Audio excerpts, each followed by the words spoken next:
Hello, word nerds. Welcome to the dictionary.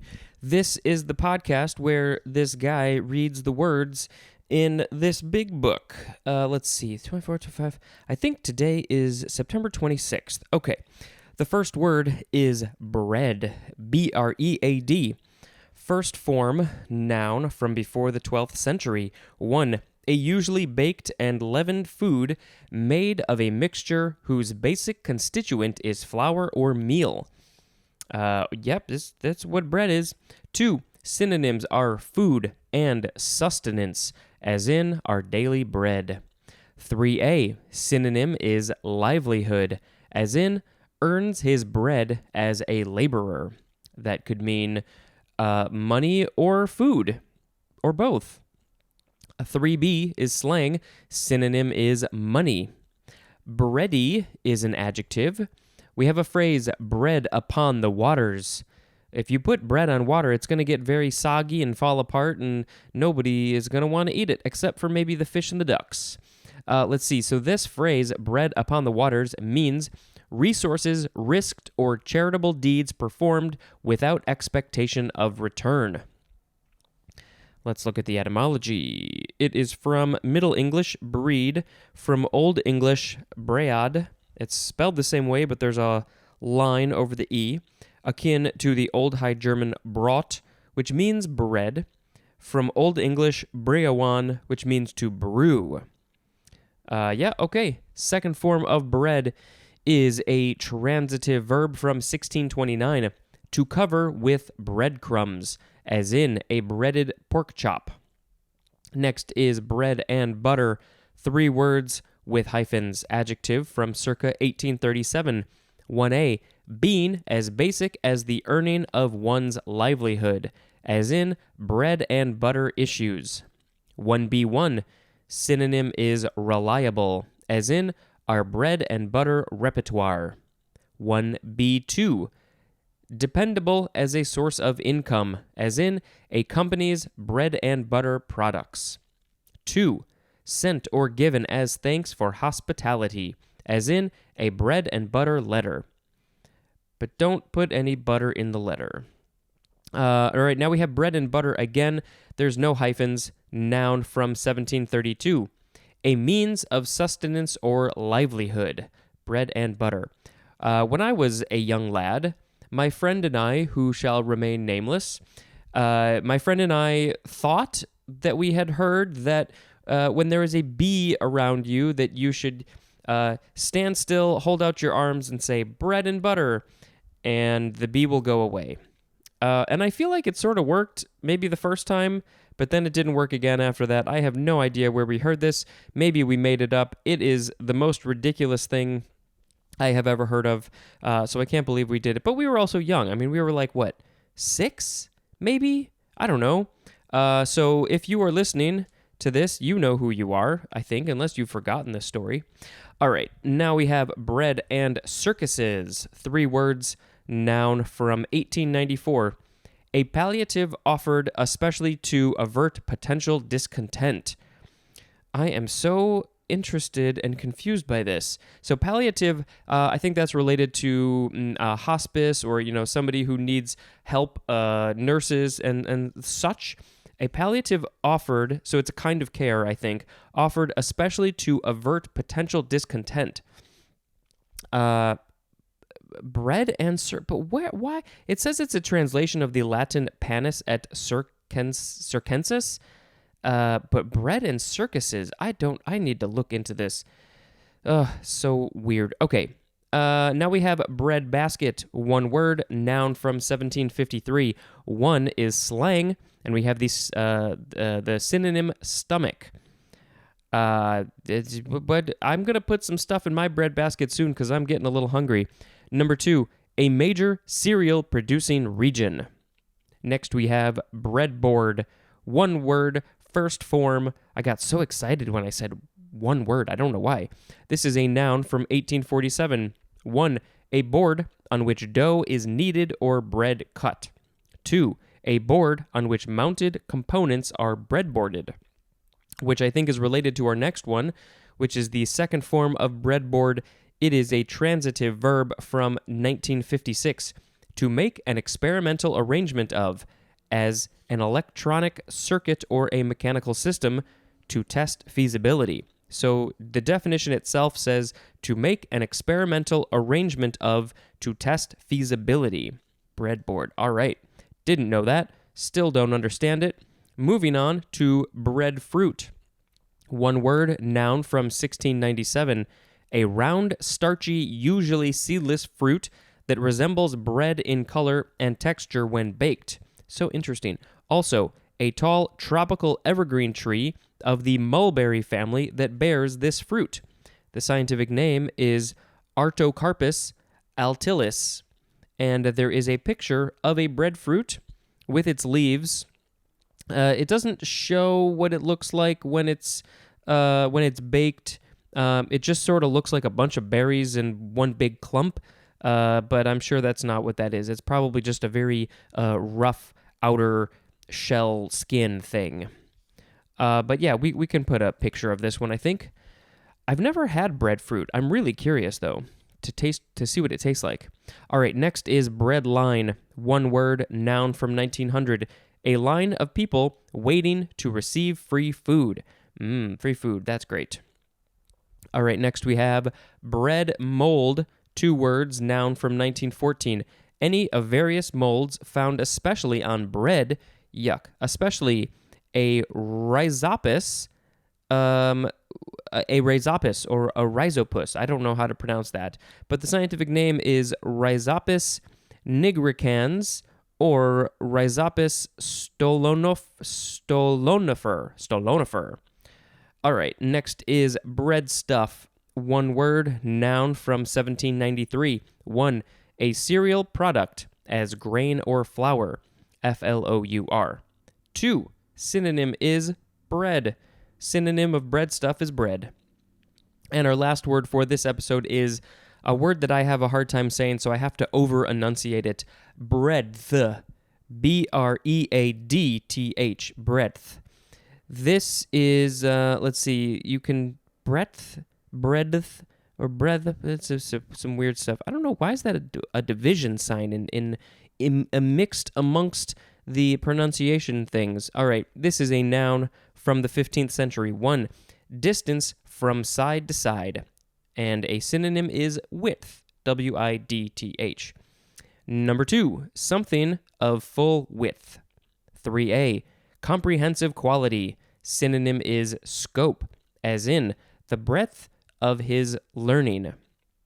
3b. Liberality of views or taste, as in depth of mind.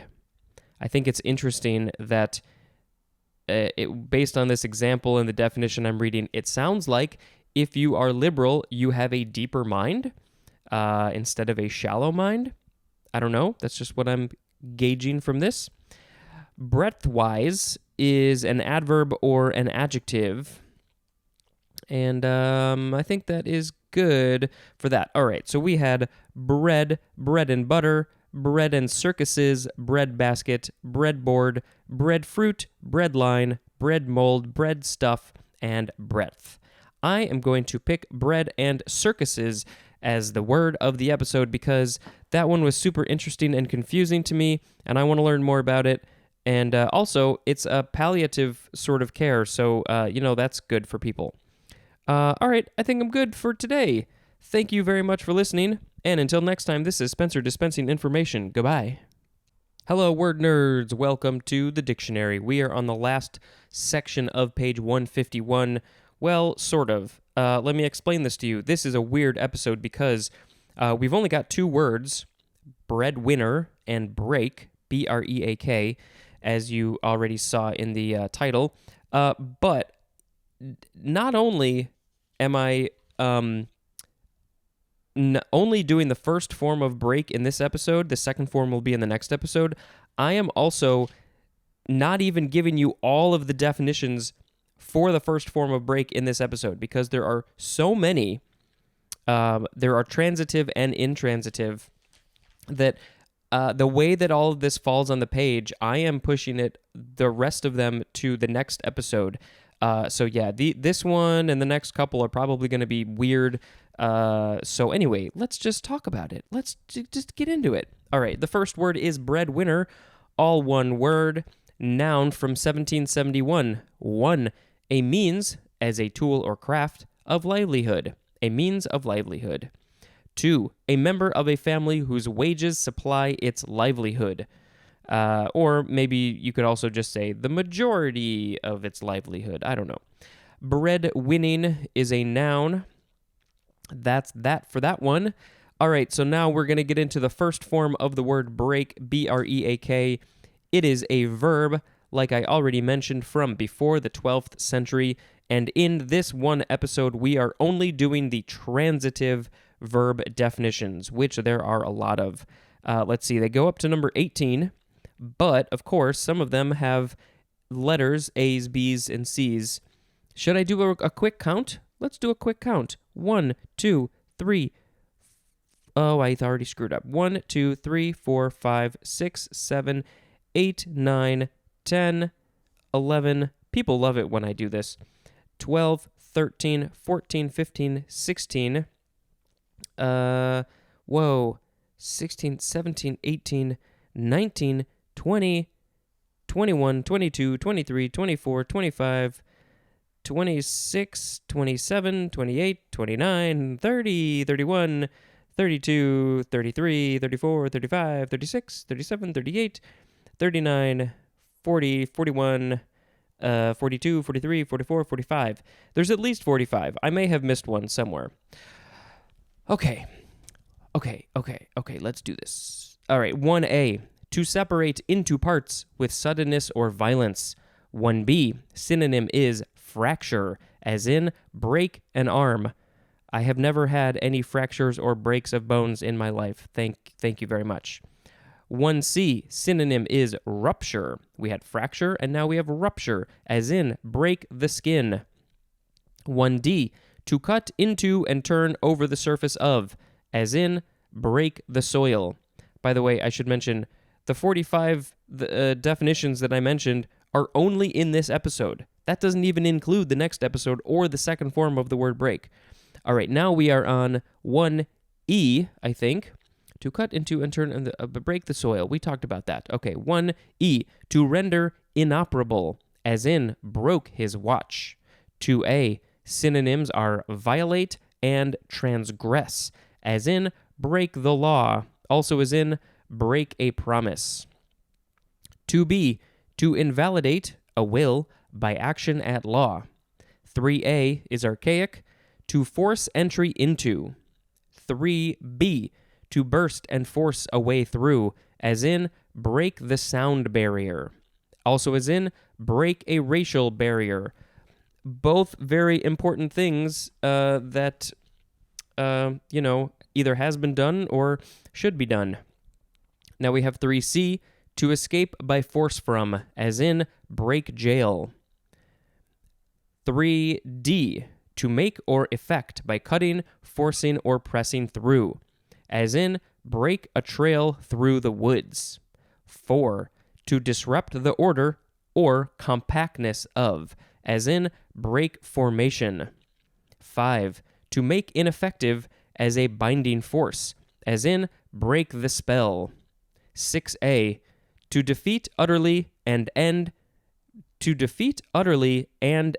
as an effective force. Synonym is destroy, as in used starvation to break the enemy. 6B, to crush the spirit of, as in brutal methods broke the prisoner. 6C, to make tractable or submissive, as 6C1, to train an animal to adjust to the service or convenience of humans, as in a halter broke horse. 6C2, it takes a lot of brain energy. 6C2, synonyms are inure, I-N-U-R-E, and accustom. 6D, to exhaust in health, strength, or capacity, as in broken by his struggle for power. 7A, To stop or bring to an end suddenly, synonym is halt, as in break a deadlock. 7b, synonyms are interrupt and suspend, as in break the silence with a cry. 7c, to open and bring about suspension of operation, as in break an electric circuit. 7d, to destroy unity or completeness of, as in break a dining room set by buying a chair. Okay, yeah, I guess that makes sense. To destroy the unity or the completeness. You bought one chair, it doesn't fit in, then the whole dining room set is broken. 7e, to change the appearance or of uniformity of, as in a dormer breaks the level roof. 7f, to split the surface of, as in fish breaking water. 7g, to cause to discontinue a habit, as in tried to break him of smoking. 8a, to make known, synonym is tell, as in break the bad news gently. 8b, to bring to attention or prominence initially, as in radio stations breaking new musicians. Also as in break a news story. This just in, a breaking news story is the guy is on the 9a definition for the word break. To ruin financially, as in break the bank. 9b, to reduce in rank, as in broken from sergeant to private. Ooh, that's got to be a tough one. 10a, to split into smaller units, parts, or processes. Synonym is divide. 10b1, to give or get the equivalent of a bill in smaller denominations. So to give or get the equivalent of in smaller denominations. 10b2, to use as the denomination in paying a bill, as in didn't want to break a $20 bill. And that is often used with into or up or down. Break into, break up, or break down. 11a, to check the speed, force, or intensity of, as in, the bushes will break his fall. Yeah, but he might get stabbed by a branch. Also as in, without breaking her stride. 11b, to cause failure and discontinuance of a strike by measures outside bargaining processes. I have to play it by ear on how these parentheses work. So I'm going to read that one again without the parentheses. To cause failure and discontinuance of by measures outside bargaining processes. And then a strike is an example. 12. To cause a sudden significant decrease in the price, value, or volume of, as in news likely to break the market sharply. 13a, synonyms are exceed and surpass, as in break the record. 13b, to score less than a specified total, as in a golfer trying to break 90.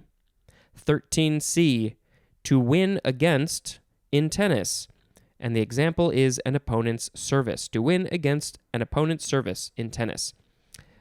13d, to make a run in football by getting past defenders, as in broke a 20-yard run. 14, to open the action of, and an example is a breech loader. 15a, to find an explanation or solution for, synonym is solve, as in the detective broke the case. 15b, to discover the essentials of a code or cipher system. 16, to demonstrate the falsity of, as in break an alibi. 17, to ruin the prospects of, as in could make or break her career. And then lastly, 18, to produce visibility, as in barely breaks a sweat. Those were all the transitive definitions for this word, and in the next episode, you will hear me talk about the intransitive definitions. So, we had breadwinner and break.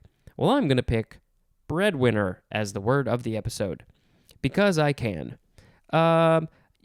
So yeah, please rate and review this podcast on whatever platform you're listening to. You can email me at dictionarypod@email.com.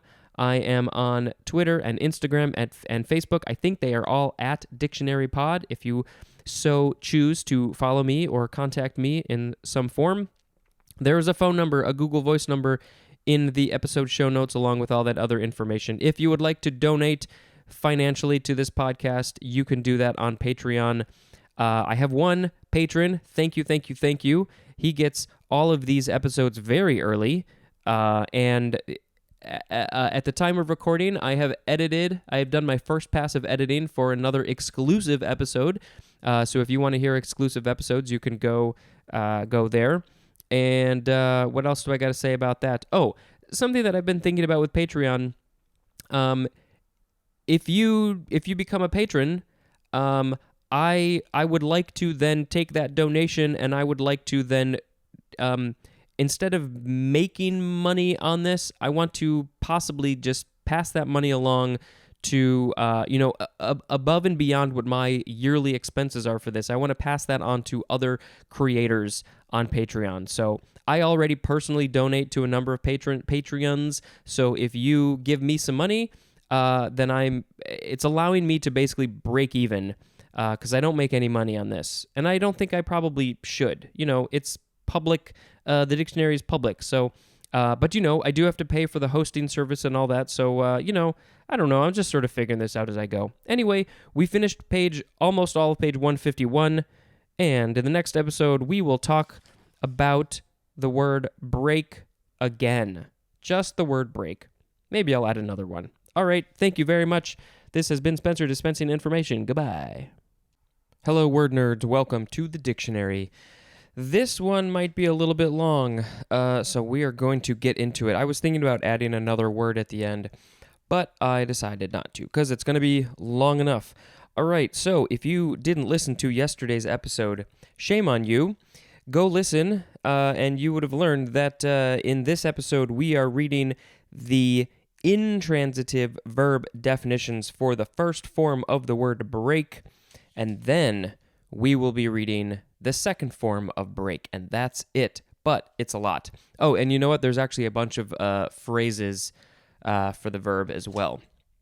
So, intransitive for break. 1a, to escape with sudden forceful effort, as in, the attacker broke from the throng.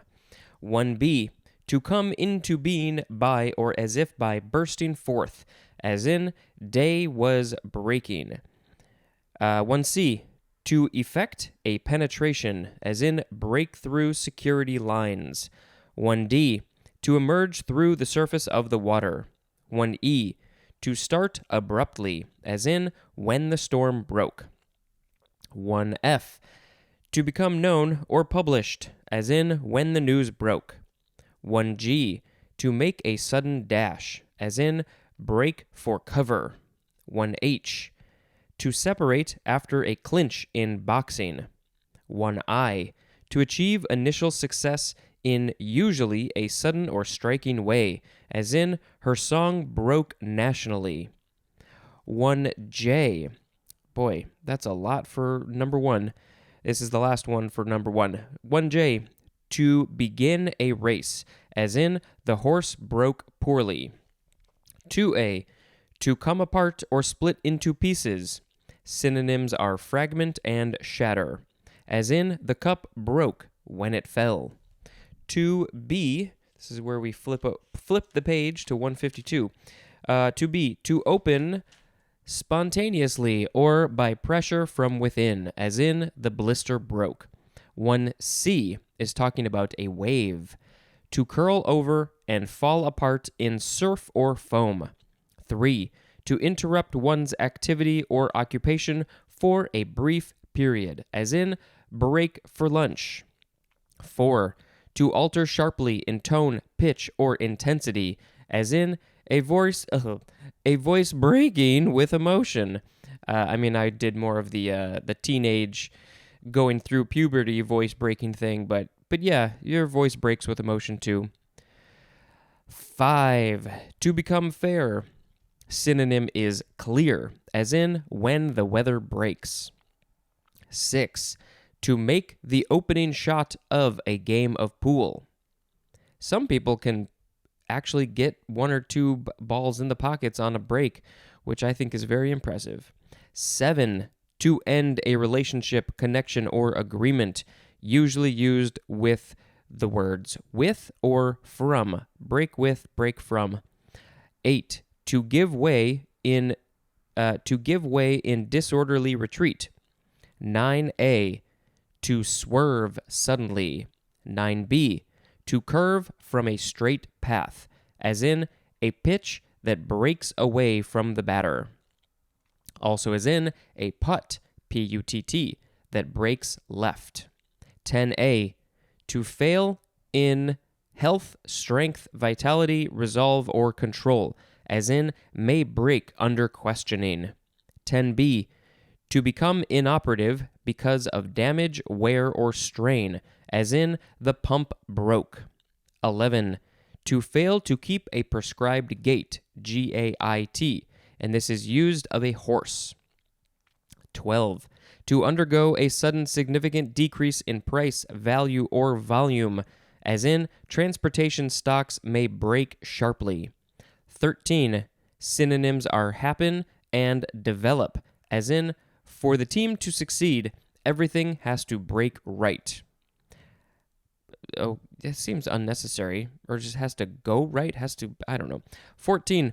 To win against an opponent's service in tennis. 15a. To divide into classes, categories, or types, usually used with the word into, as in the rose is broken into several varieties. 15b. To fold, bend, lift, or come apart at a seam, groove, or joint. And then 15c is talking about cream. To separate during churning into liquid and fat. It breaks apart. Okay, now we have a bunch of phrases.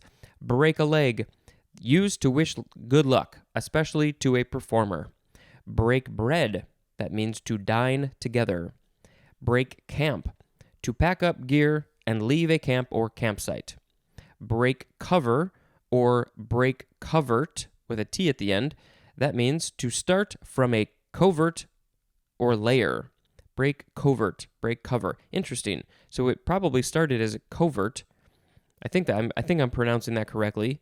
And but then it become break cover. Okay. Now we have break even, to achieve a balance, especially to operate a business or enterprise without either loss or profit. Next is break free, to get away by overcoming restraints or constraints. Restraints or constraints. What's the difference? What's the similarities there? Next is break ground. We have, we have number 1, to begin construction, and then number 2 could also be break new ground, and that means to make or show discoveries. Synonym is pioneer. Next is break into. We have 3 definitions for this one. To begin with, or as if with a sudden throwing off of restraint, as in broke into tears. Also as in face breaking into a smile. Face breaking into a smile. And also as in, again, the horse breaks into a gallop. Number 2, to make entry or entrance into, as in broke into the house. Also as in break into show business. 3, synonym is interrupt, as in break into a TV program with a news flash. Next is break one's heart. That means to crush emotionally with sorrow. That's rough. Next is break one's wrists, and that means to turn the wrists as part of the swing of a club or bat. Next is break ranks, or just break rank, to differ in opinion or action from one's peers, and that is often used with the word with. Next is break the back of, to subdue the main force of, as in break the back of inflation. Break the ice is next. There's 2 definitions for this one. 1, to make a beginning. 2, to get through the first difficulties in starting a conversation or discussion. And then the last phrase for the verb form of break is break wind, to expel gas from the intestine. Great way to end that one. All right, now we have the second form of break. By the way, all of that from yesterday's episode into this one, all these verbs and definitions and phrases I just read, it's all one block. Those were not separate entries. That was all just one big block of text. Okay, let's read a slightly shorter one. The second form of break is a noun from the 14th century. 1a, an act or action of breaking. My voice sounds like it's breaking a little bit. 1b, the opening shot in a game of pool or billiards. 2a, a condition produced by or as if by breaking. I lost my place a second. A synonym is gap, as in a break in the clouds. 2b, a gap in the otherwise continuous electric circuit. 3, the action or act of breaking in, out, or forth, as in at break of day, also as in a jailbreak. I feel the yawns coming on, so let's move this book and adjust the position of my neck. All right, number 4, a place or situation at which a break occurs, as for a, the place at which a word is divided, especially at the end of a line of print or writing. And I have an itch in my nose. Thank you. 4b, the point or location at which waves break for surfing. 5, an interruption in continuity, as in a break in the weather. Similar, we had a break in the clouds and then a break in the weather. We had other weather ones before. And then it says as, 5a, a notable change of subject matter, attitude, or treatment. 5b1, an abrupt, significant, or noteworthy change or interruption in a continuous process, trend, or surface. 5b2, a respite from work, school, or duty, as in coffee break, also as in spring break. 5b3, relief from annoyance, often used to express exasperation, or irritation in phrases like, give me a break. Now we have 5b4, which I don't think we've seen one of those before. A planned interruption in a radio or television program, as in a break for the commercial. 5c, deviation of a pitched baseball from a straight line. 5d is talking about mining, like digging up the rocks and dirt and stuff. And the synonyms for that one are fault and dislocation. 5e, failure of a horse to maintain the prescribed gait. 5f, an abrupt change in musical or vocal pitch or quality. 5g, the action or an instance of breaking service in tennis. 5h, a usually solo instrumental passage in jazz, folk, or popular music. 6a, synonyms are dash and rush, as in a base runner making a break for home. 6b, synonym is fast break. 7, a sudden and abrupt decline of prices or values. 8a, the start of a race. 8b, the act of separating after a clinch in boxing. 9a, a stroke of luck and especially of good luck, as in a bad break, also as in got the breaks. 9b, a favorable or opportune situation, synonym is chance, as in waiting for a big break in show business. 9c, favorable consideration or treatment, as in a tax break, also as in a break on the price. 10a, a rupture in previously agreeable relations, as in a break between the two countries. 10b, an abrupt split or difference with something previously adhered to or followed, as in a sharp break with tradition. And then number 11, we have the 1c definition for the word breakdown, which will be coming up soon. And then we have an example for that one, suffered a mental breakdown. So I'm going to pick break as the word of the episode today. If I had to be more specific, I guess I would pick break wind as the phrase. But that's what we got going on. All right. Well, this was a kind of a long episode, so we're going to end it. Thank you very much for listening. And until next time, this is Spencer dispensing information. Goodbye. Hello, word nerds. Welcome to the dictionary. Let's see, 28th, 29th. I think, we're not in October just yet. We're getting close. Okay. Let's see. The first word is breakable. BREAKABLE. Adjective from 1570. Capable of being broken. Breakable is a noun. Next is breakage. Noun from 1769. 1. Loss due to things broken. 2a. The action or an instance of breaking. 2b. A quantity broken. Next is breakaway, first form, noun from 1881. 1a. One that breaks away. 1b. A departure from or rejection of, as a group or tradition. 2a. A play, as in hockey, in which an offensive player breaks free from the defenders and rushes towards the goal. It's very exciting. 2b. A sudden acceleration by one or more bicyclists pulling away from the pack in a race. 3. An object made to shatter or collapse under pressure or impact. Second form of breakaway, adjective from 1927. 1. Favoring independence from an affiliation. Synonym is seceding. seceding, as in a breakaway faction formed a new party. 2. Made to break, shatter, or bend easily, as in breakaway road signs for highway safety. 3a. Of, relating to, or resulting from a breakaway, as in a breakaway goal. 3b.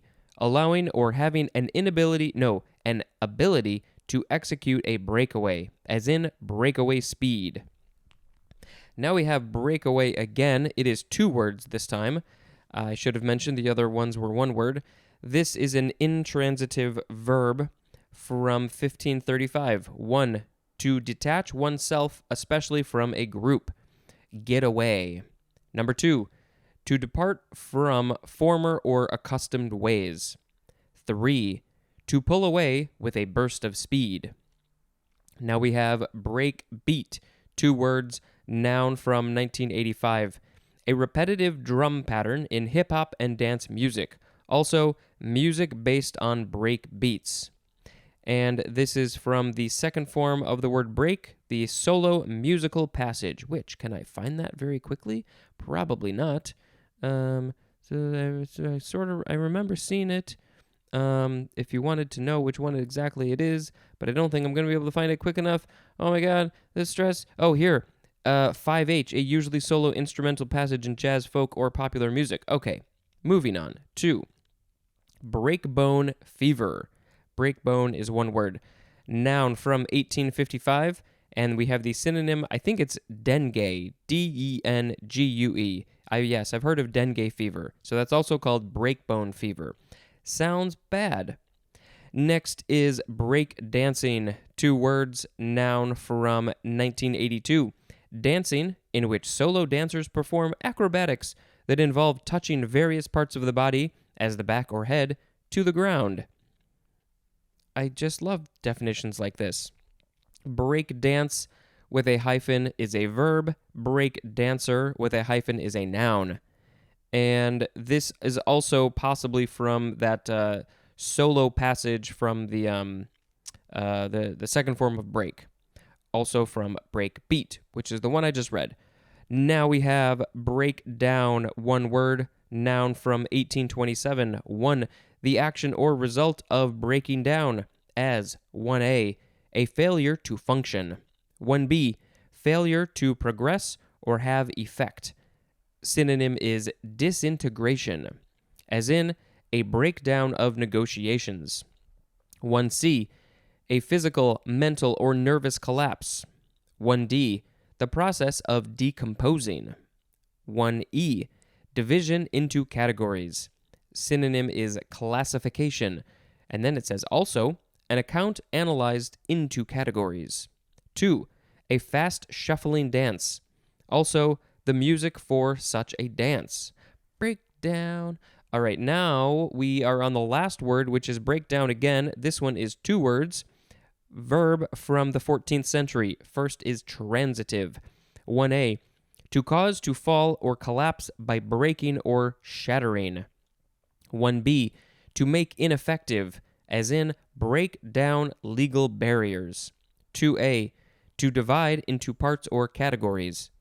2b, to separate, as a chemical compound, into simpler substances. Synonym is decompose. Yep, that is what is going to happen to every living thing ever, even all of us people. We are going to decompose into our chemical compounds, and then they can be reused by new other living things that will then go through the same process. Okay, next is 2c, to take apart, especially for storage or shipment, and for later reassembling. Now we have the intransitive verb definitions. 1a, to stop functioning because of breakage or wear. 1b, to become inoperative or ineffective. Synonym is fail, as in negotiations broke down. 1c, to fail in strength or vitality, as in her health broke down. 1d, to succumb to mental or emotional stress, as in broke down and cried. Everybody needs a good cry now and again. 1e, to lose one's resolve. Synonym is give in, as in finally broke down and bought a computer. Number 2 is talking about horses. To severely injure the supporting ligament or bones of the fetlock joint. Fetlock joint must be something specific in a horse. Why breakdown is specifically about that, I don't understand. But, okay. 3a, to be susceptible to or undergo analysis or subdivision, as in the statistics break down like this. 3b, to undergo decomposition. And then at the end, we have a synonym. It's the word analyze.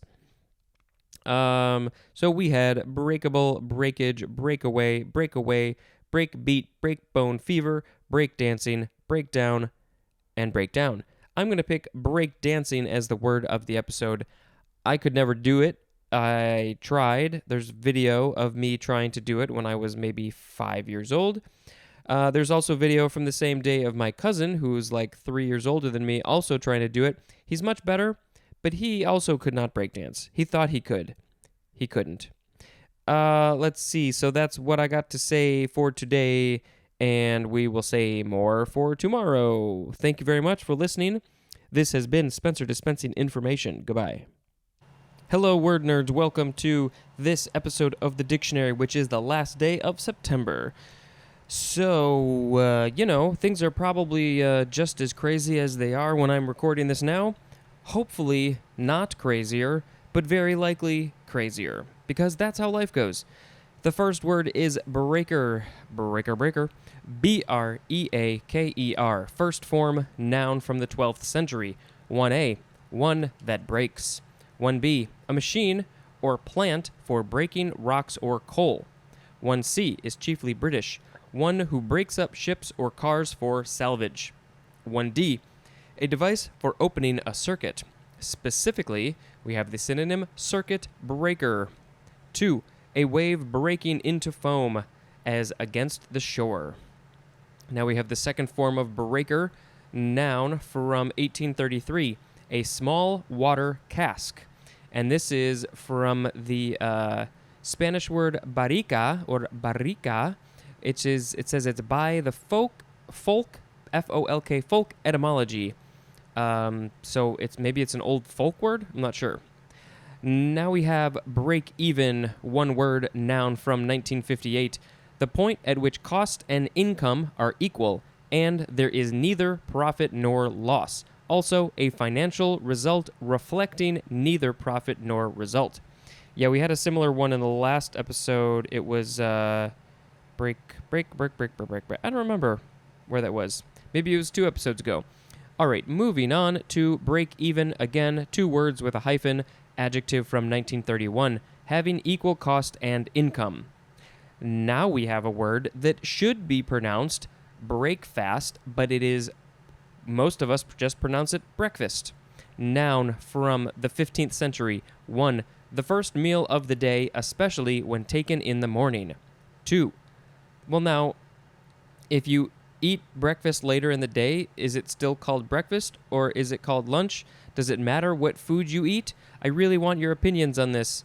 Can you have breakfast sausages, pancakes, waffles, eggs, all those typical breakfast food, cereal? Can you eat them later in the day? And if you do, is it called breakfast or is it called lunch or dinner or dinner or brunch or snack or dessert? What is it? How do you feel about this topic? And then if you wake up, if you work like the overnight shift, it's not the morning when you're having breakfast. Is it still called breakfast? 2. The food prepared for a breakfast, as in eat your breakfast. Breakfast can also be a verb, and breakfaster is a noun. And this is from, it's right there in the word. It's very obvious, but I didn't even think of it until I was an adult or realize it. It is from literally breaking your fast. So back in, olden days, medieval times, whenever it was, people could be out and about for hours on end or days on end, whatever. I feel like they mention this in Lord of the Rings. There's not always food available. And so when they finally get somewhere, or, if they haven't eaten all night, which is what we do usually, you've been fasting. And so you are breaking your fasting by eating the first meal in the day. Moving on to break front, noun from 1928, a large cabinet or bookcase whose center section projects beyond the flanking end sections. Okay, next is break in, 2 words with a hyphen. That's very important because the next one has no hyphen. Noun from 1856. 1. The act or action of breaking in, as in a rash of break-ins at the new apartment house. 2. A performance or a series of performances serving as a trial run. 3. An initial period of operation during which workers' parts begin to function efficiently. All right, now we have break in. Again, no hyphen, 2 words. Verb from circa 1535. First are intransitive. 1. To enter something, as a building or computer system, without consent or by force. 2. A synonym is intrude, as in break in upon his privacy. Or break in upon? Does that seem necessary? Could it just be break in on his privacy? No, that seems weird. Okay. 2B, to interrupt a conversation. 3. To start in an activity or enterprise, as in breaking in as a cub reporter. Cub? Did they mean club reporter or cub? What's a cub reporter? Is that like a new young? Yeah, probably like a new young juvenile reporter. There's another word that I can't think of. Anyway, moving on to the transitive definitions. 1. To accustom to a certain activity or occurrence, as in break in the new clerk. 2. To overcome the stiffness or newness of, as in break in a pair of shoes.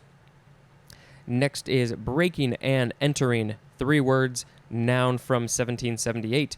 The act of forcing or otherwise gaining unlawful passage into and entering another's building. Next is breaking point, noun from 1865. 1.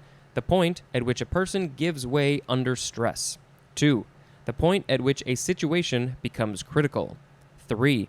The point at which something loses force or validity, as in stretch the rules to the breaking point. Next is breakneck, 1 word, adjective from 1562, very fast or dangerous, as in breakneck speed. This whole word and definition and everything took up 1 line. That is not very common. Usually they take up at least 2 lines.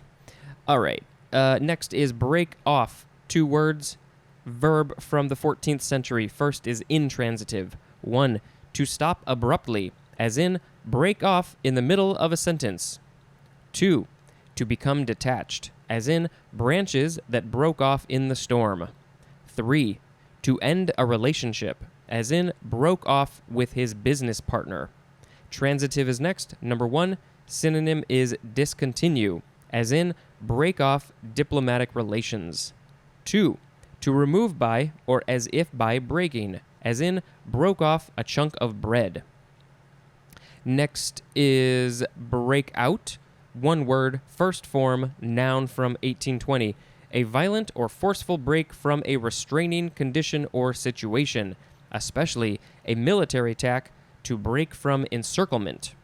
Now we have the second form of breakout, adjective from 1978, being or relating to a sudden or smashing success, especially in comparison to previous efforts, as in a breakout book.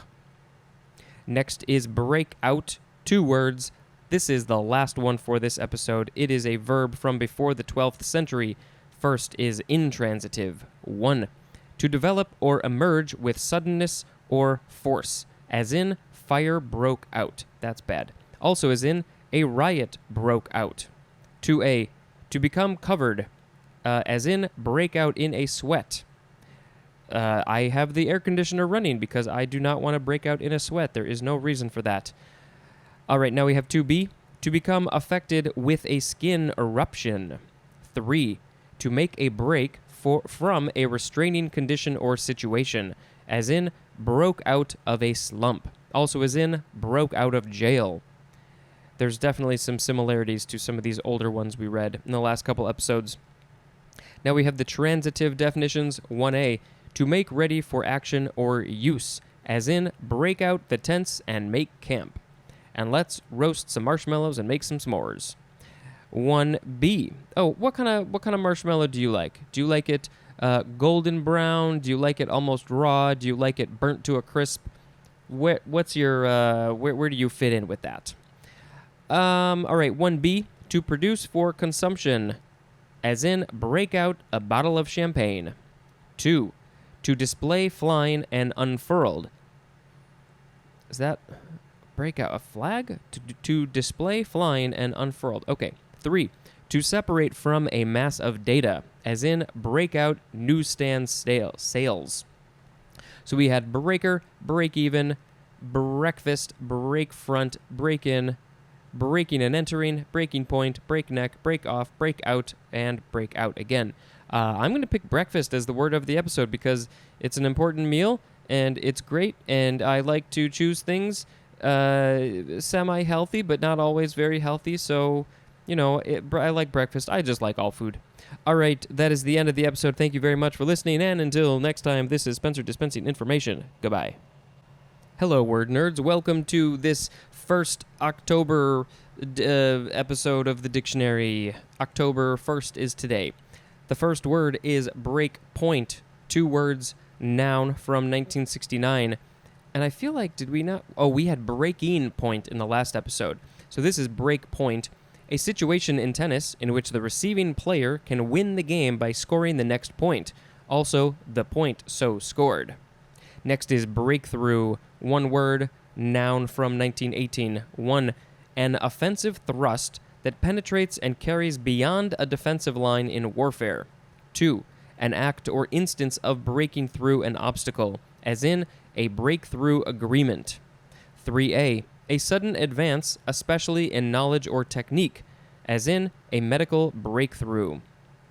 3b. A person's first notable success, as in a breakthrough novel. Next is breakthrough, it's 2 words, intransitive verb from 1955, to make a breakthrough. Now we have break up, noun from 1794. 1. An act or instance of breaking up. 2. The breaking, melting, and loosening of ice in the spring. Next is break up, 2 words, verb from the 15th century, starting with intransitive. 1a. To cease to exist as a unified whole. Synonym is disperse, as in their partnership broke up. 1b. To end a romance. 2. To lose morale, composure, or resolution, especially to become abandoned to laughter, as in breaks up completely, laughing himself into a coughing fit. And that is a quote from Gene Williams. Gene is Gene. Next is transitive. 1. to break into pieces. 2. To bring to an end, as in broke up the fight. 3. To do away with. Synonym is destroy, as in break up a monopoly. 4. To disrupt the continuity or flow of, as in break up a dull routine. 5. Synonym is decompose, as in break up a chemical. 6. To cause to laugh heartily.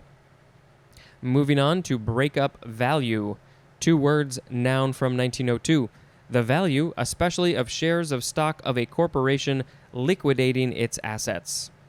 Next is breakwater. 1 word, noun from circa 1769.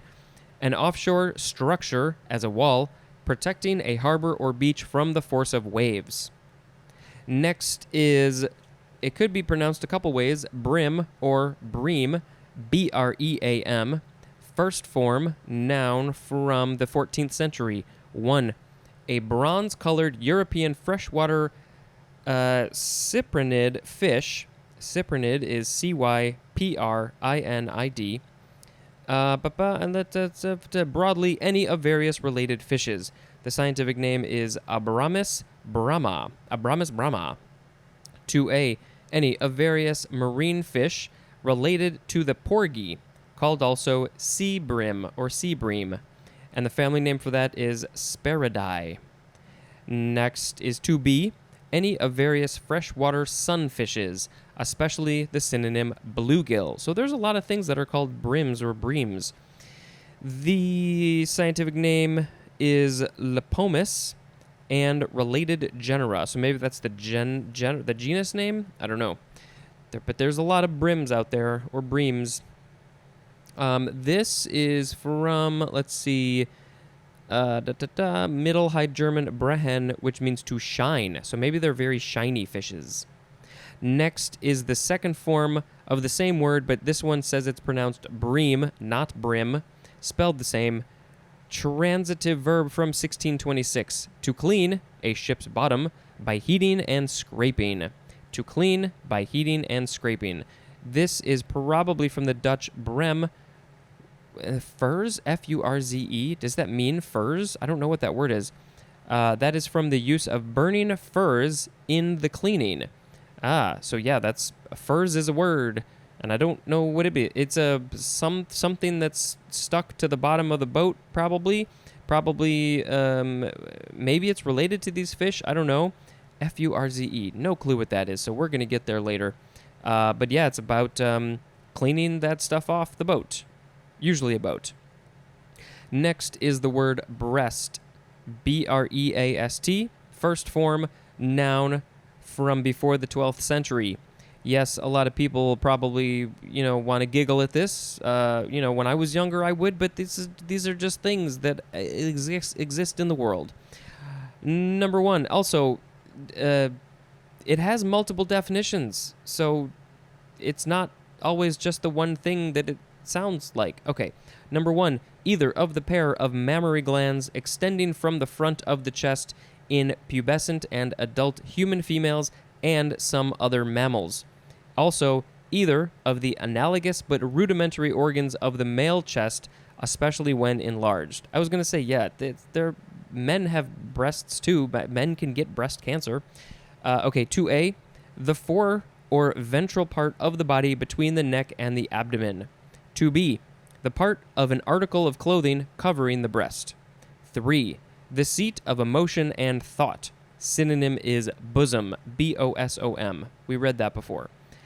4a, something resembling a breast. And then I skip the part in parentheses, so it says something as a front, swelling, or curving part resembling a breast. And then 4b, we have the number 6 definition for the word face, F-A-C-E. That's interesting. We'll see what we get there. Breasted is an adjective. This is from, let's see, what's the most important part of this etymology?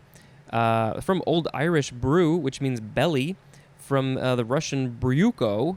That's not how they say it. That's the most interesting part. Second form of breast, it is a transitive verb from 1599. 1, To contend with resolutely. Synonym is confront, as in breasting the waves. I don't think I've heard this used as a verb before. Number 2, this is chiefly British. Synonyms are climb and ascend. Number 3, to thrust the chest against, as in the sprinter breasted the tape. That one makes sense. Now we have breast beating, 2 words with a hyphen, noun from 1938. Noisy, demonstrative protestation, like protestation, as of grief, anger, or why can I not say this word? Self-recrimination. Noisy, demonstrative protestation as of grief, anger, or self-recrimination. Lots of big words that are hard to say when you don't use them normally. Breastbeating. And the last one is breastbone, all one word, noun from before the 12th century. And the synonym is just the word sternum. So we had break point, breakthrough, break up value, breakwater, bream or brim, breast, breast beating, and breastbone. Well, let's pick brim as the word of the episode. It's kind of fish I haven't heard of before because I don't know all the fishes in the waters. Okay, we finished page 152. Thank you for listening. Please rate and review if you can. Subscribe if you can. Important to do that because once I hit 1,000 episodes, you are not going to have access to the old stuff. So go do that. That's what they tell me. Contact me. Send me a message if you so wish. Let's talk. Give me your opinions on marshmallows or whatever. Was that this episode or was that the last episode? I don't remember. What else do we want to say? Go, please be kind to people. Yeah, the world can be depressing sometimes. On that note, this has been Spencer dispensing information. Goodbye. Hello, word nerds. Welcome to another special episode of the dictionary. As you saw in the title, it is special because I have a guest. Today, my guest is Carrie Weeder. She is an actress out in LA. She was actually interviewed on my wife's podcast, which I've mentioned a couple times, Horse Talk Horror, because she was just in a brand new horror podcast called In Another Room, which I actually just finished listening to yesterday. So, Carrie, how you doing? I'm doing great, and I have to tell you, the Horse Talk Horror duo made me an honorary whore yesterday. Oh, They sent me an absolutely. email, and I was over the moon. So that I got to add that on my resume that I am an honorary whore.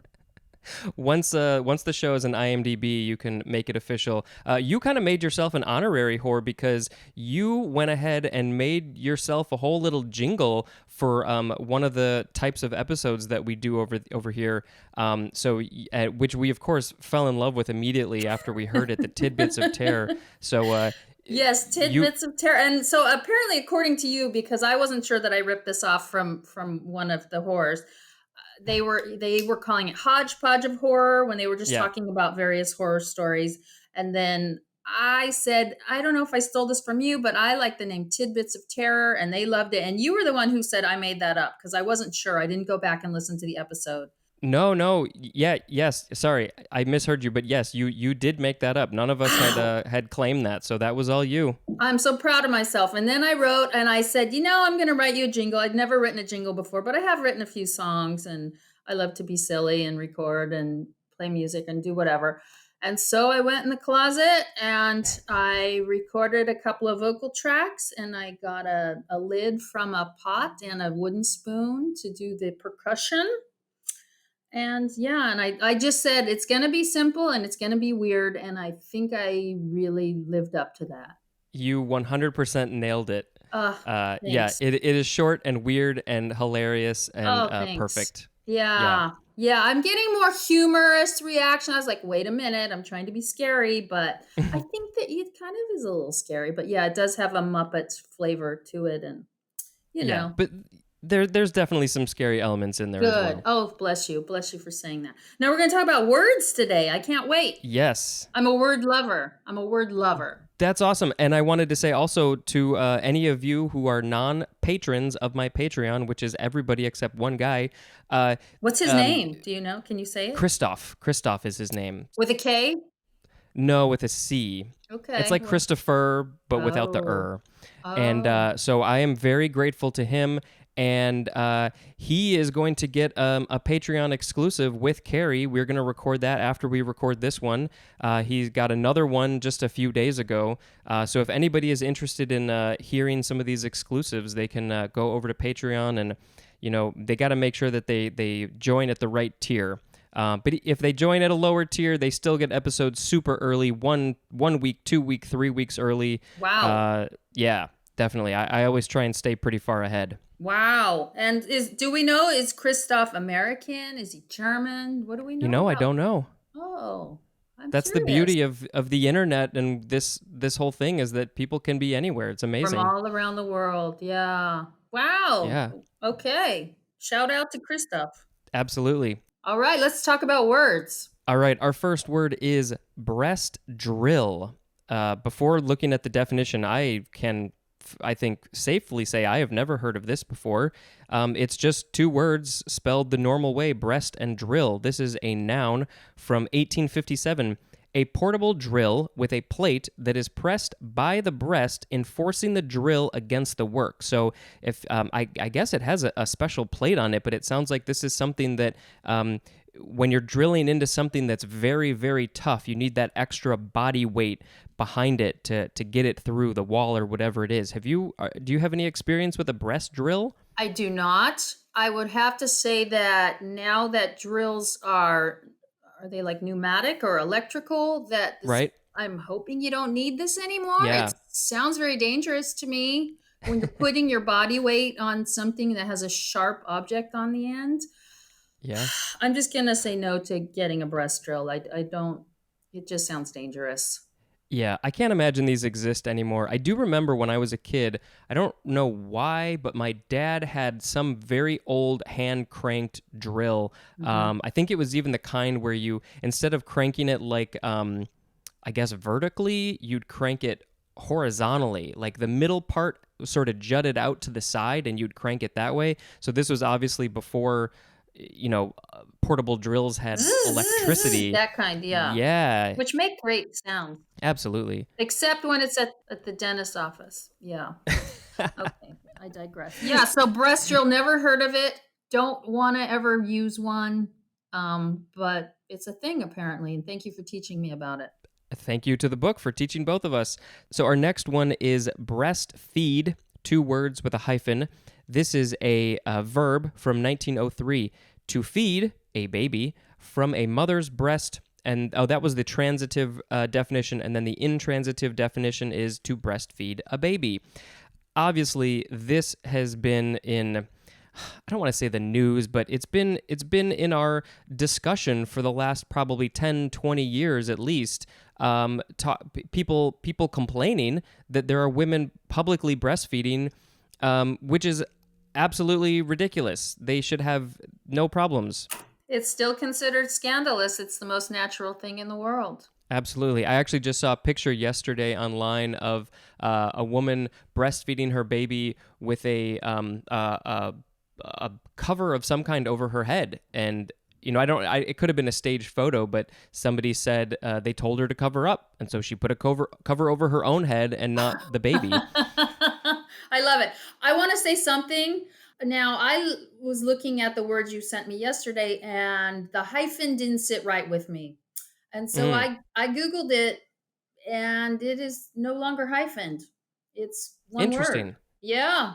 Yeah, it's considered one word from my very brief research. Hmm.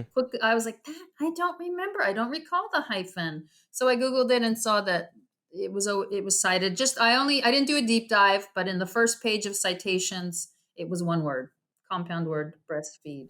That's really interesting. Yeah, I mean, this book is only like 6 years old, but I guess it hopefully is updated in the new version. Yeah, it doesn't seem like there should be a hyphen. That seems odd. Yeah. Hmm. So I just want to tell you that. But yeah, let's just say thumbs up to breastfeeding. It's natural. You should be able to do it where you want. And it's the corporations that had people thinking it was bad because they wanted to sell their formula. I'm just saying that. Yeah. I do love seeing those knitted hats that people have made for babies that look like an exposed breast. Have you seen those? No. You should look those up. They're pretty funny. Oh boy, that's funny. All right, we are going to move on to breastplate. This is all one word noun from the 14th century. We have three definitions for this one. Number one, a usually metal plate worn as a defensive armor for the breast. And then it tells us to see the armor illustration, which I described in much detail way back in the A's. And then number two, a vestment worn. Sorry, you described it in the A's with what word? The word armor. Oh, armor. Got it. So back in the A's, at the word armor, they had a whole illustration that had probably like 10 or 15 descriptions or the names of all the pieces of the armor. Different parts. Got it. Okay. Sorry to interrupt. Continue. No, that's fine. So number two, a vestment worn in ancient times by a Jewish high priest and set with 12 gems bearing the names of the tribes of Israel. I am half Jewish, and I do not know the names of the tribes because I was not really raised religious whatsoever. Do you happen to know what those are? I do not, but I saw something this morning because I woke up thinking about this word breastplate, and it said something about it. Not only the 12 jewels not only represent the 12 tribes when they sparkle. I should have written this down. Something like when the gems sparkle, it represents the light of God shining through. So that's a great justification to have any kind of sparkly jewelry. You just, honey, I want to get this bracelet because I want to represent the sparkle of God shining through. So, it's a good justification. Absolutely. Maybe I'll look up the Wikipedia page for this, and I'll put that in the episode notes. Yeah. And then we have number three, a piece against which a worker's breast is pressed in operating a tool. We're back to the breast drill. Wow. Exactly. I just interrupted you. I'm sorry, but wow. There it is again. Twice in one day, the breast drill. Huh. And I have a good feeling that is not going to come up anymore today. Might not. You never know. I wish I knew that word for when you learn something and then you never heard of it before and then it comes up again. I need to Google that word. Do you know what I'm talking about? Yes, all too well. I don't know the name of it, but yes, I've experienced that so many times. It's like you just learn about a new car type and then you see them all over the place, or a new word, and then you hear that has actually happened a lot with me in this book. I all of a sudden, see a word that I just learned. There's a name for it. I don't know what it is. But back to breast, we're on breastplate, correct? Yes, we just finished breastplate, and we are moving on to breaststroke. Before we move on, can I just say that I woke up this morning thinking about breastplate and thinking, well, were they ever worn just for fashion rather than for armor? And I found, and this is, I think this would have been very different if COVID hadn't happened. In Tom Ford, fashion designer Tom Ford's recent January 2020 collection, this is January of, however many months ago that was, 9 months ago, he debuted a boob plate shirt that Gwyneth Paltrow modeled on a magazine cover, and Zoe Kravitz and Zendaya, and it was like a molded breastplate, but it was called a boob plate. If you Google this, Tom Ford 2020 fashion collection, they're made in bright colors. And I think if COVID hadn't happened, this would have really taken off, and I'd probably be wearing one right now. And you probably maybe would too. I don't know, Spencer, but yeah. Yeah, I was just going to say, I'd probably have one on right now. So was this metal, or what was it made out of? It looked like some kind of molded plastic. I don't think it was metal. I don't know how it stayed on. It was some adhesive. I don't know. For fashion, maybe it's just adhesive, but just Google it and you'll straps in the back. Could be straps. Yeah. But Tom Ford was trying to make a foray into the boob plate fashion, and then COVID came along, and poor Tom Ford. I can't believe that he called it a boob plate. I don't know if he did. That's the thing. I don't know if he called it that or if the press dubbed it that. So sure. You know how that happens. A breastplate not for any practical purposes other than fashion. Fashion. It's all about fashion. Yeah. All right, we are moving on to breaststroke. One word, noun from 1867. A swimming stroke executed in a prone position by coordinating a kick in which the legs are brought forward with the knees together and the feet are turned outward and whipped back with a glide and a backward sweeping movement of the arms. And breaststroker is a noun.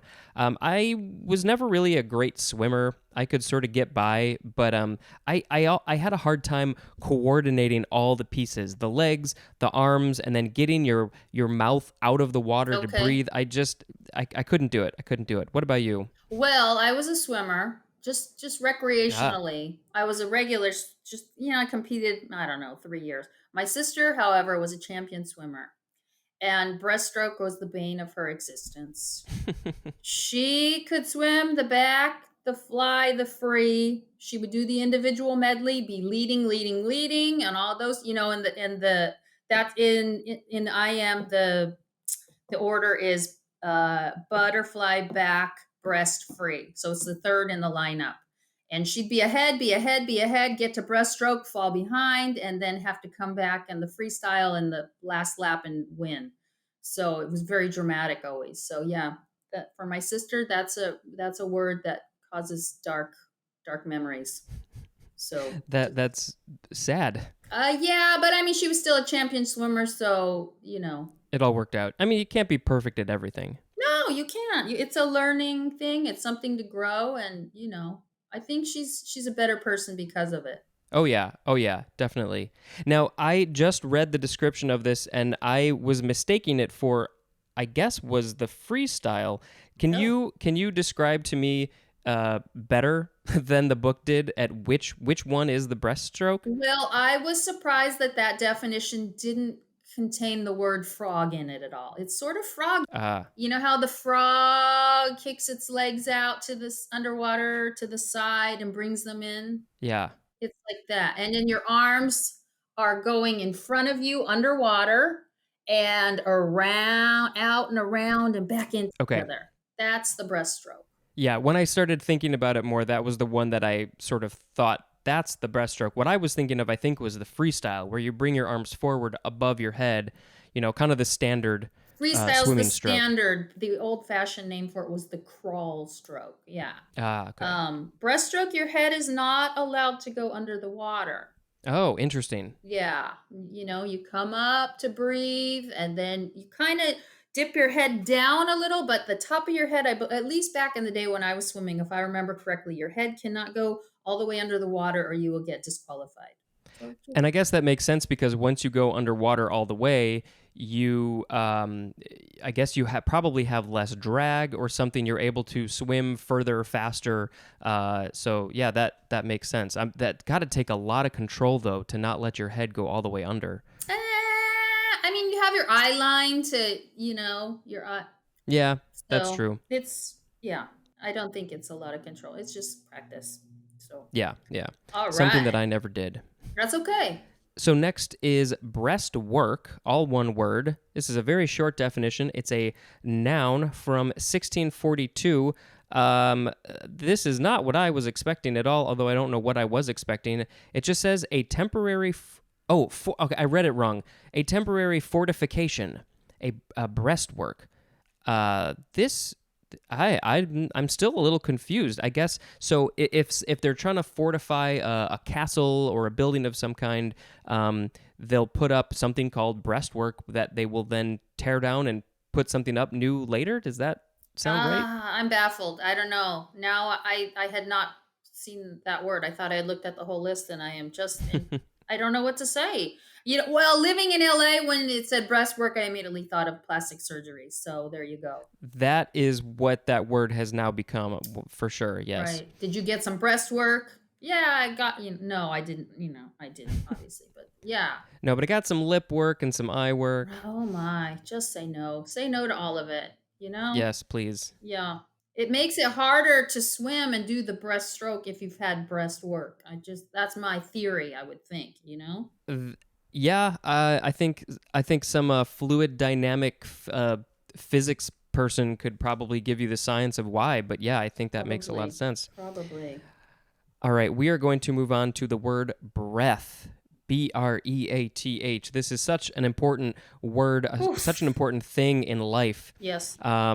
I will, let's see, I'll go ahead and I'll read all the definitions and everything, and then we can chat about it. Because there's Okay. some phrases here at the end, too.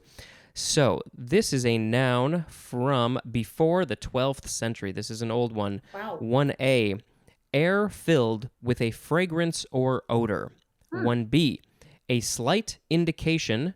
Synonym is suggestion, as in the faintest breath of scandal. Hmm. 2A, the faculty of breathing, as in recovering his breath after the race.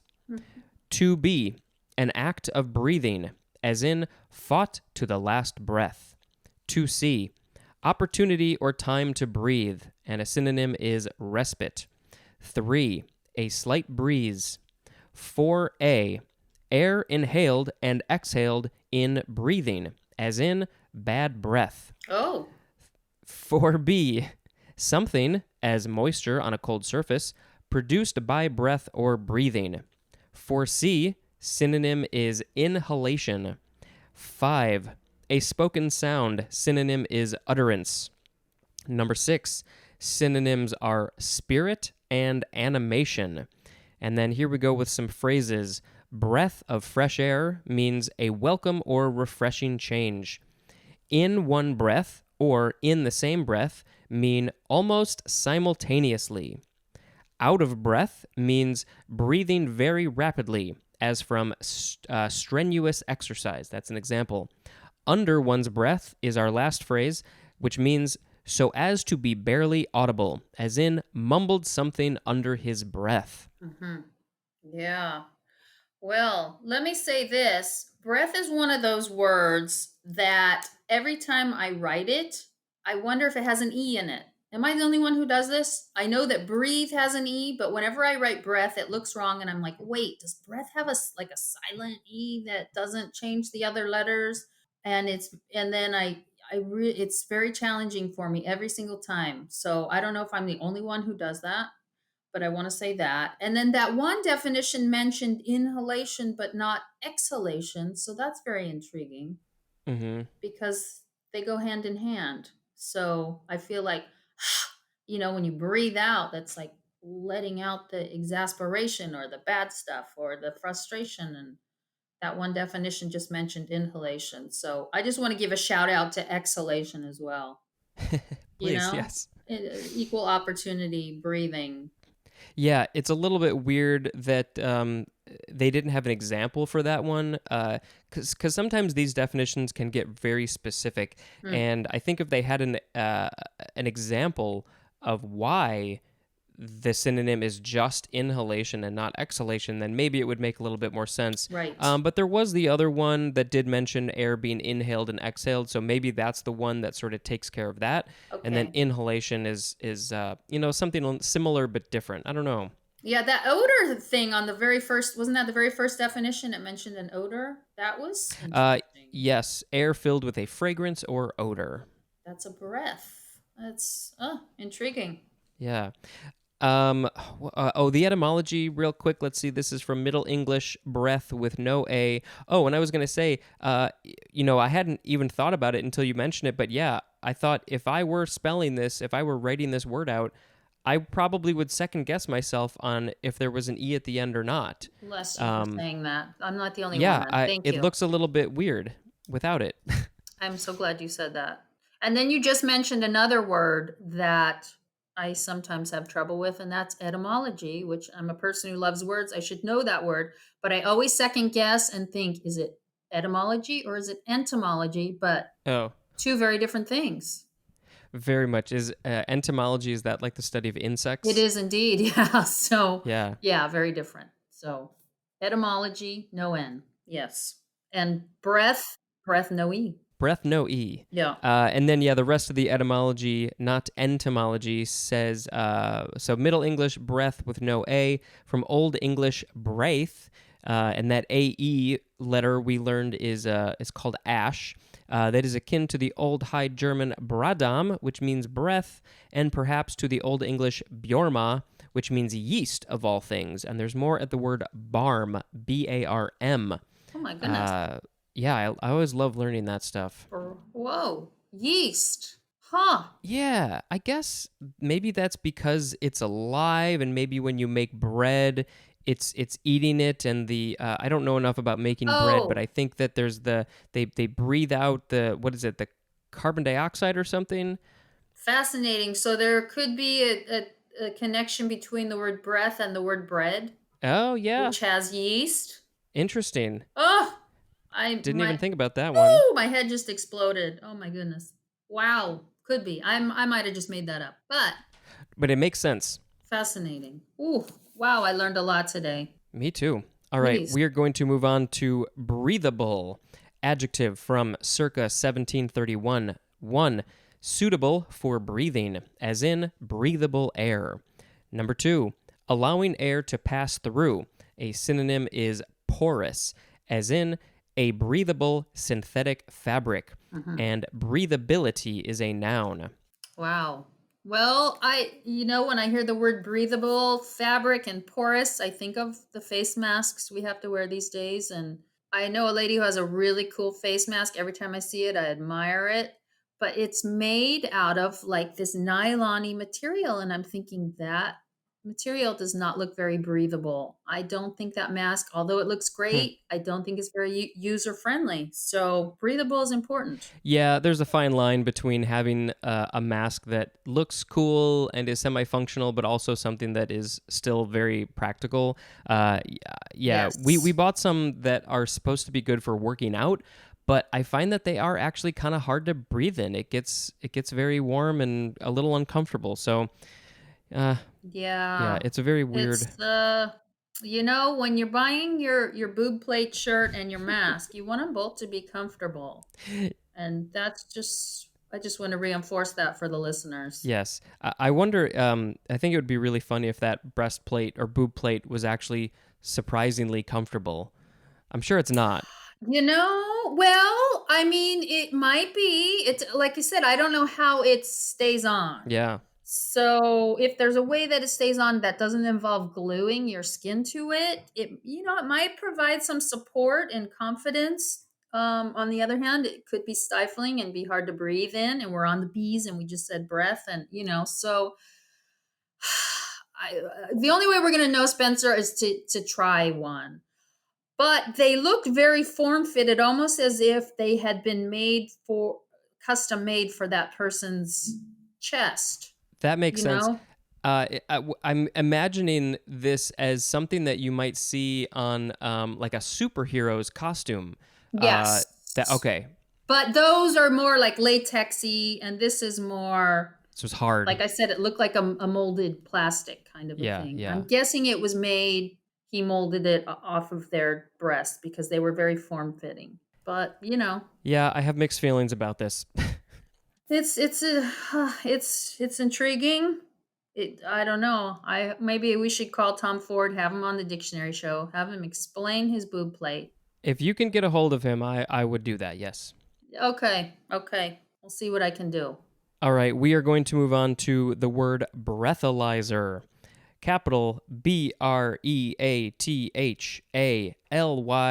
BREATHALYZER. This is a trademark, and it is used for a device that is used to determine the alcohol content of a breath sample.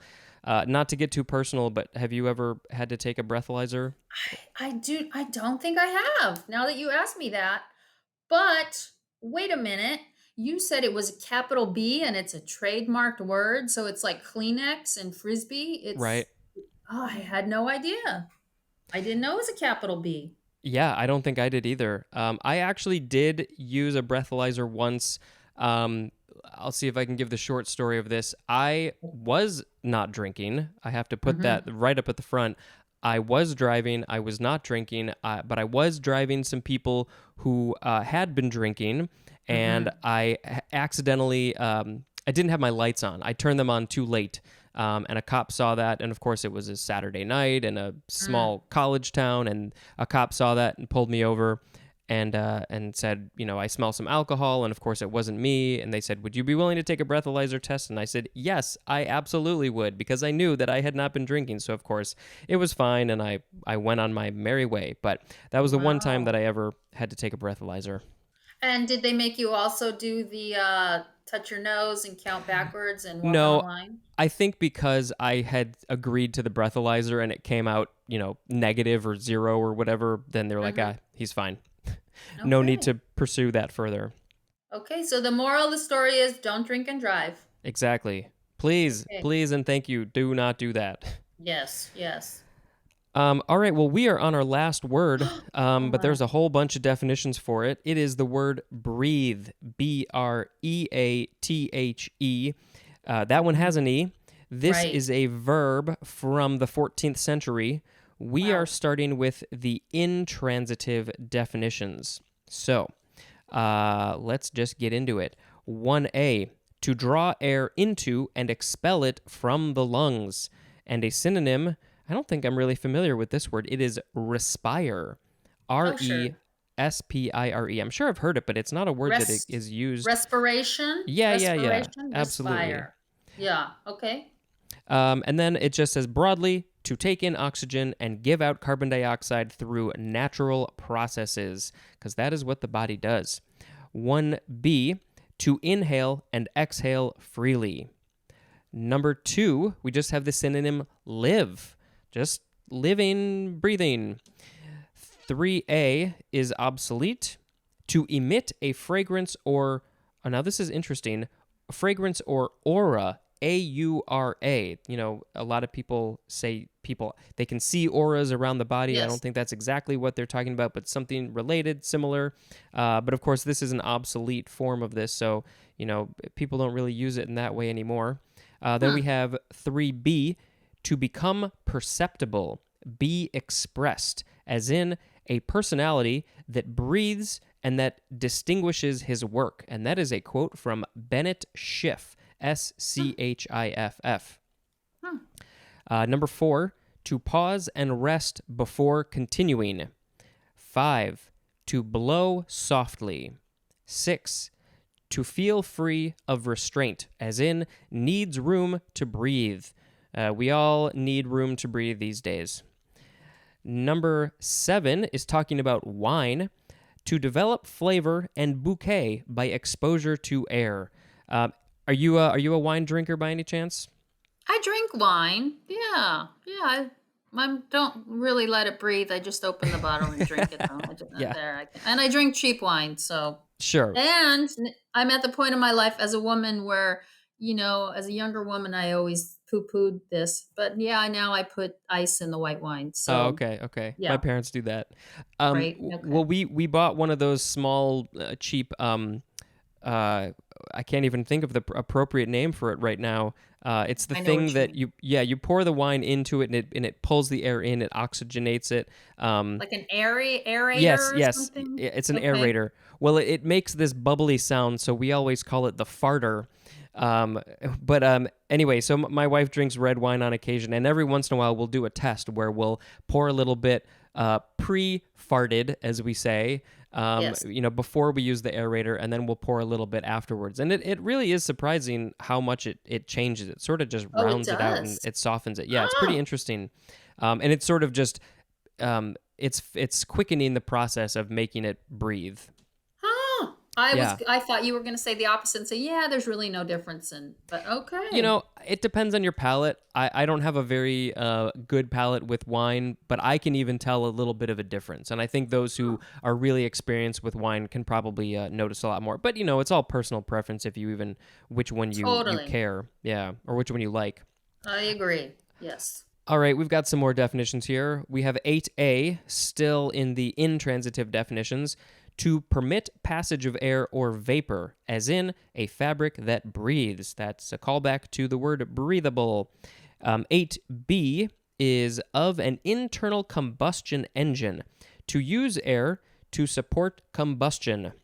So now we are moving to the transitive definitions. There's less, but there's still a bunch. 1A, to send out by exhaling. 1B, To instill by or as if by breathing, as in breathe new life into the movement. 2. To give rest from exertion to. 3. To take in breathing. Now, it has the word in there twice, and I'm not sure if that's grammatically correct or if that was a mistake. To take in breathing, as in breathe the scent of pines. Number 4. To inhale and exhale, as in breathe air. 5a. Synonyms are utter, that's utter, and express, as in don't breathe a word of it to anyone. 5b.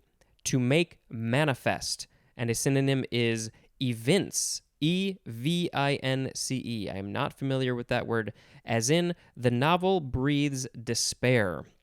Mm.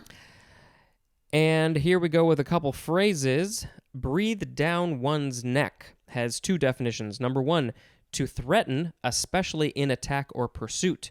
Number 2, to keep one under close or constant surveillance, as in parents always breathing down his neck. Breathe easy or breathe easier or breathe easily or breathe freely. Wow, there's 4 versions of that one.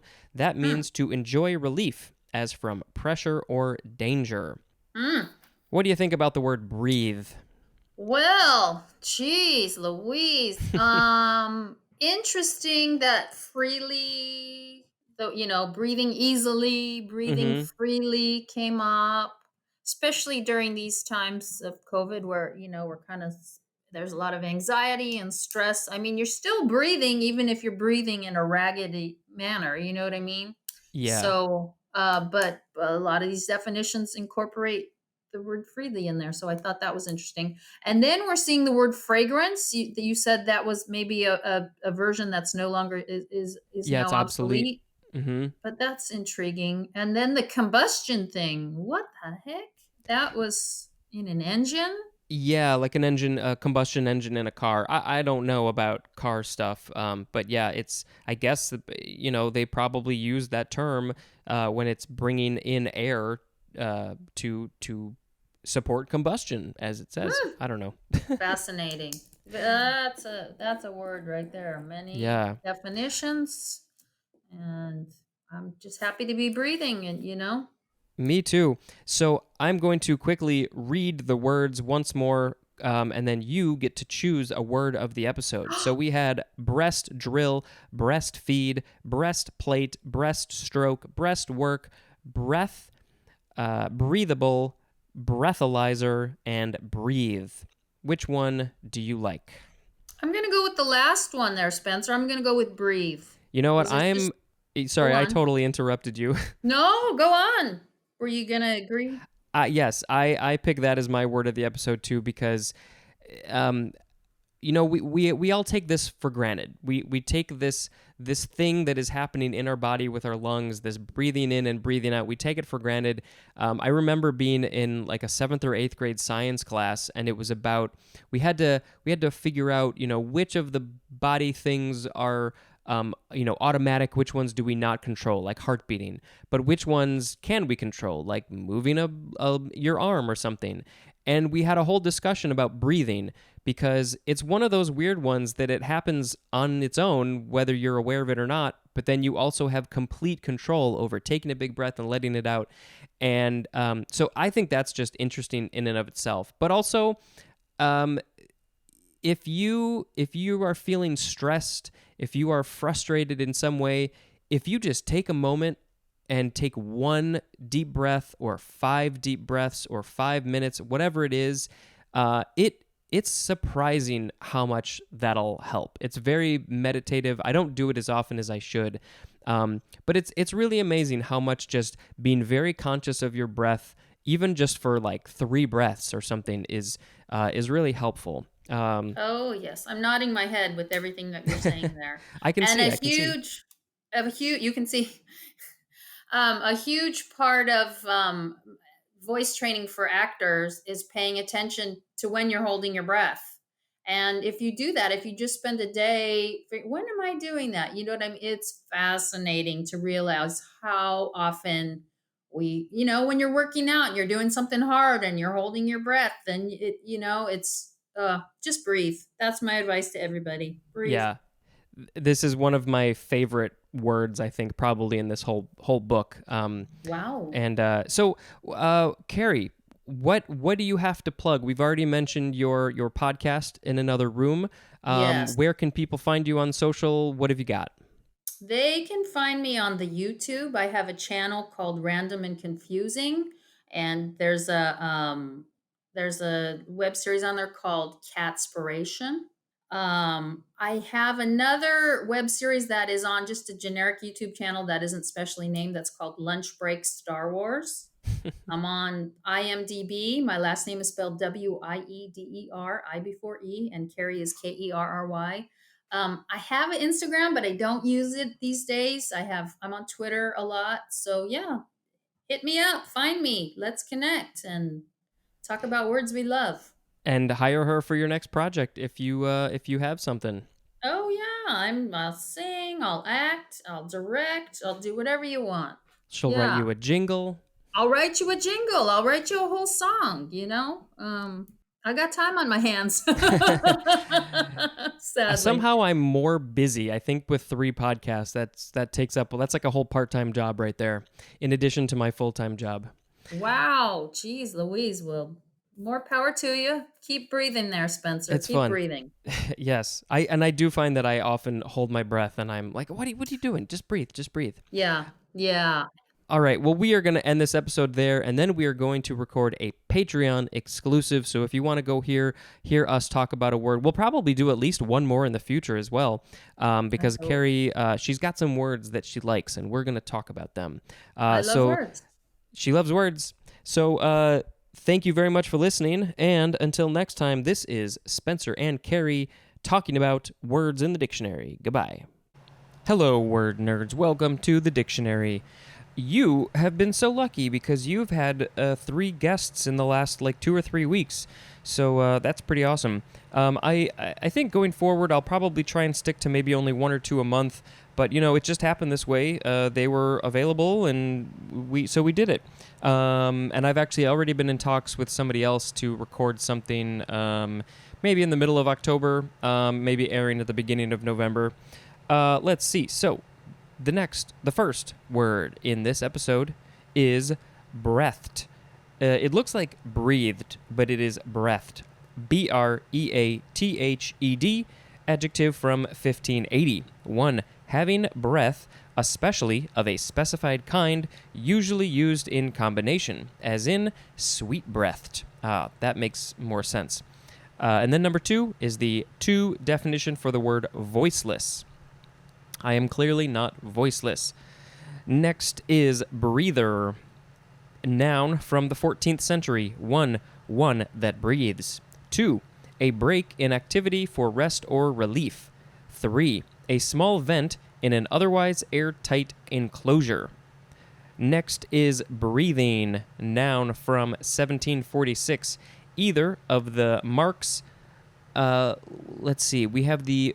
There's 2 marks. They look like apostrophes, I guess.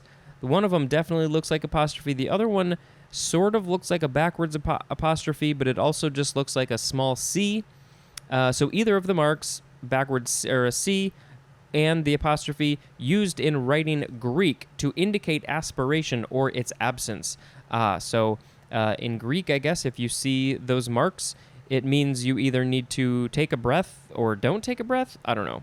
I don't know Greek. Next is breathing space. 2 words, noun from 1599. Some time in which to recover, get organized, or get going. Called also breathing room or breathing spell. Next is, well, we definitely all need our breathing space right now. Next is breathing tube. 2 words.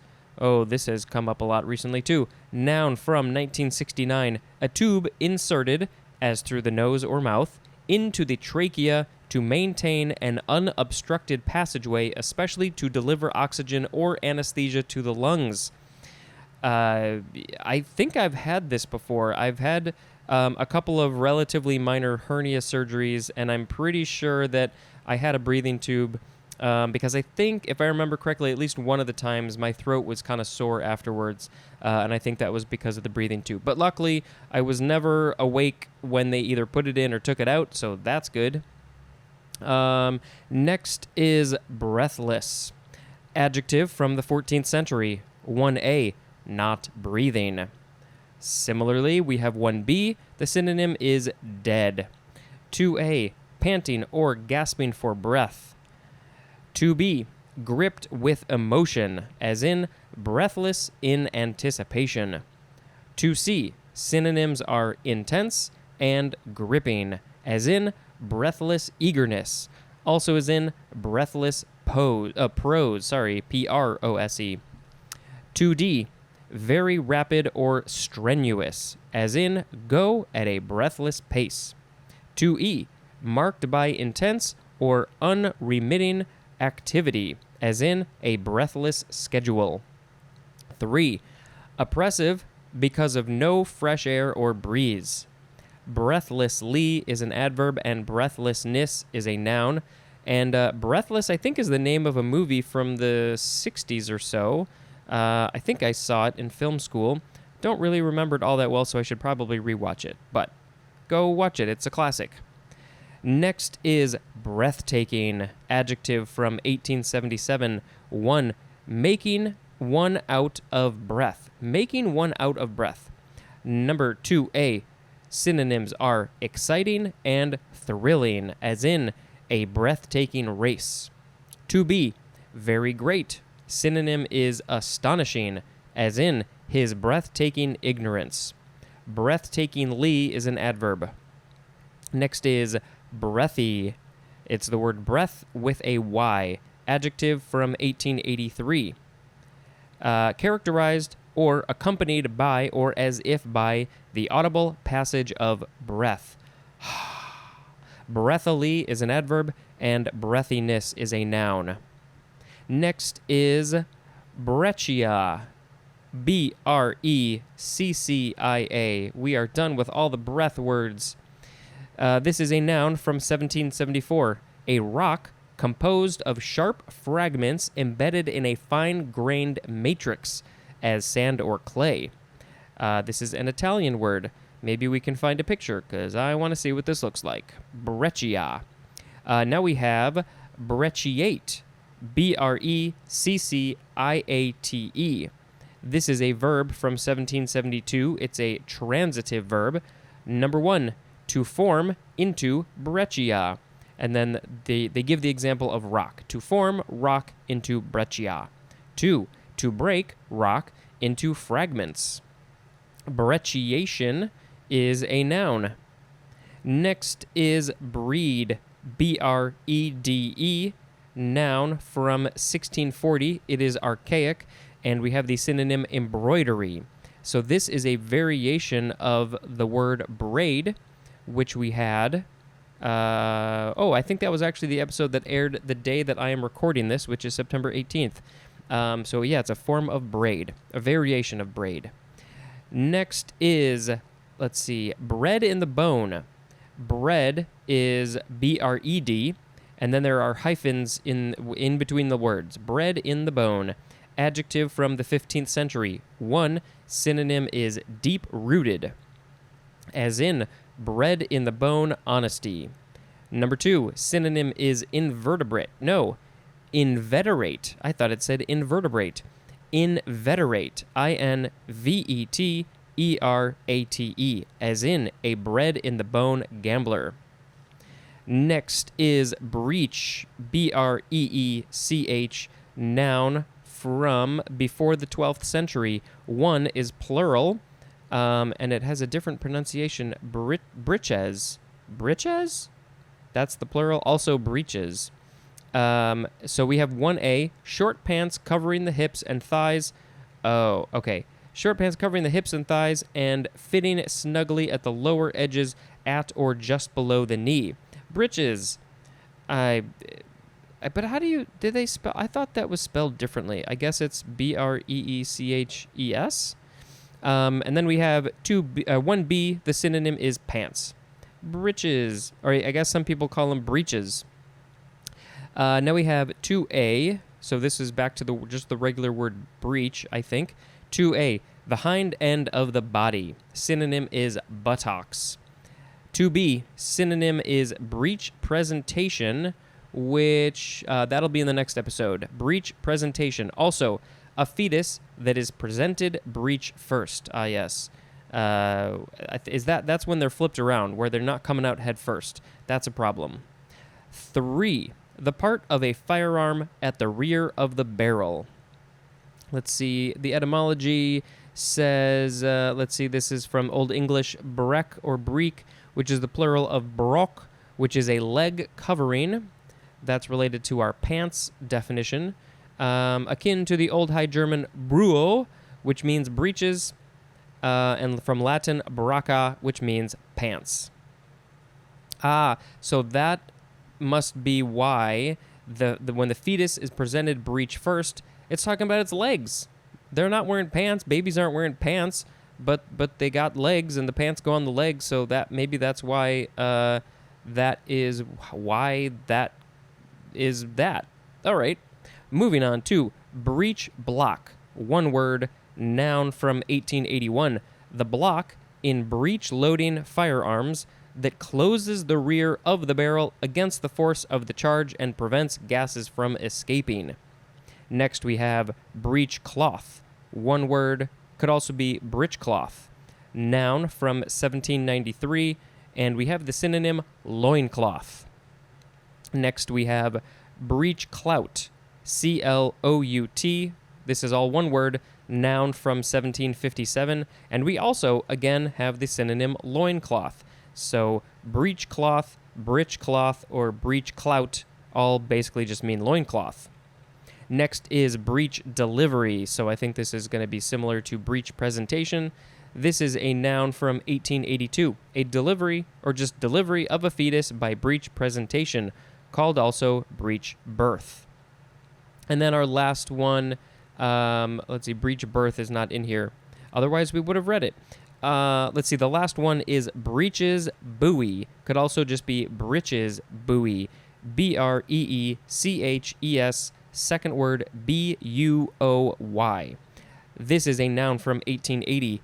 A canvas seat in the form of breeches or breeches hung from a life buoy running from a hawser and used to haul persons from one ship to another or from ship to shore, especially in rescue operations. Hawser, I've never seen that word, H-A-W-S-E-R. Breeches, yeah, so it's, I guess you sit in it, or maybe it's almost like pants and you get in this thing and it sends you from one place to another. Breeches buoy. So we had breathed, breather, breathing, breathing space, breathing tube, breathless, breathtaking, breathy, breccia, brecciate, breed, bread in the bone, breech, breech block, breech cloth, breech clout, breech delivery, and breeches buoy. Oh boy, I don't know what to pick. We talked about so much about breath in the last one. I think I shall pick the one that I am. Maybe I should just do this randomly. No, let's not do that. All right, sorry. We are going to pick, why is this always so hard, or sometimes so hard? Let's do breeches buoy as the word of the episode. All right, I'm going to end it there. Thank you very much for listening. This has been Spencer dispensing information. Goodbye. Hello, word nerds. I am glad you're here. Thank you for turning on this podcast called The Dictionary. I read it. I talk about it. Sometimes other people talk about it too. It's fun times. Good, educational fun times. Okay, the first word is breeching. B-R-E-E-C-H-I-N-G. And this is could also be breeching. I guess it depends on where you are, if you want to do the long E or the I sound. This is a noun from circa 1524. 1. The part of a harness that passes around the rump of a draft animal, like breeches, like pants. Number 2. The short, coarse wool on the rump and hind legs of a sheep or goat. Also, the hair on the corresponding part of a dog. I feel like my headphones are too loud. Let's turn them down. Okay. Now we have breech loader. In one word, noun from 1855. A firearm that loads at the breech. Breech loading is an adjective. Next is breech presentation. 2 words. We learned about this in the last episode a little bit. Noun from 1811.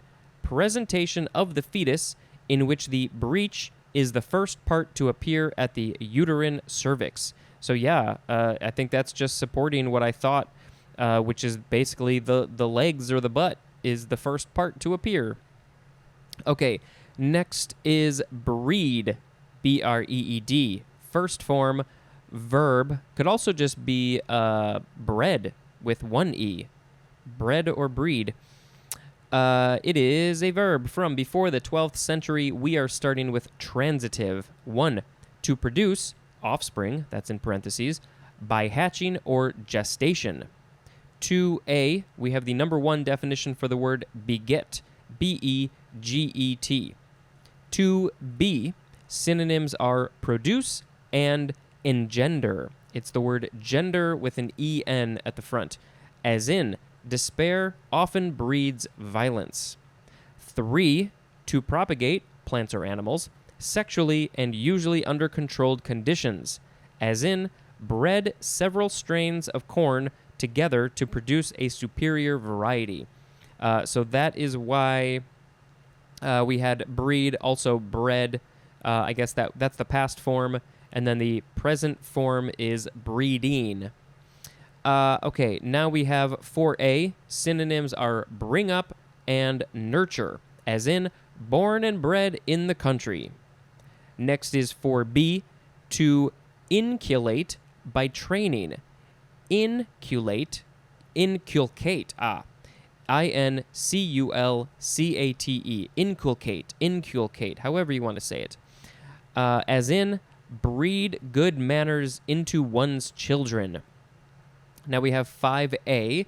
We have the number 3 definition for the 4th form of the word mate, M-A-T-E. 4th form of mate, 3rd definition. 5b, to mate with, and a synonym is inseminate. Next is 5c. The number 2 definition for the word impregnate is our synonym. Number 6, to produce a fissionable element by bombarding a non-fissionable element with neutrons from a radioactive element. Lots of stuff in there. Okay, now we have the intransitive definitions. 1a, to produce offspring by sexual union. 1b, synonyms are copulate and mate. Number 2, to propagate animals or plants. Breeding, maybe we'll talk about that later. Okay, now we have the second form of breed. It is a noun from 1553. 1, a group of usually domesticated animals or plants, presumably related by descent from common ancestors and visibly similar in most characters. Number 2, a number of persons in the same stock.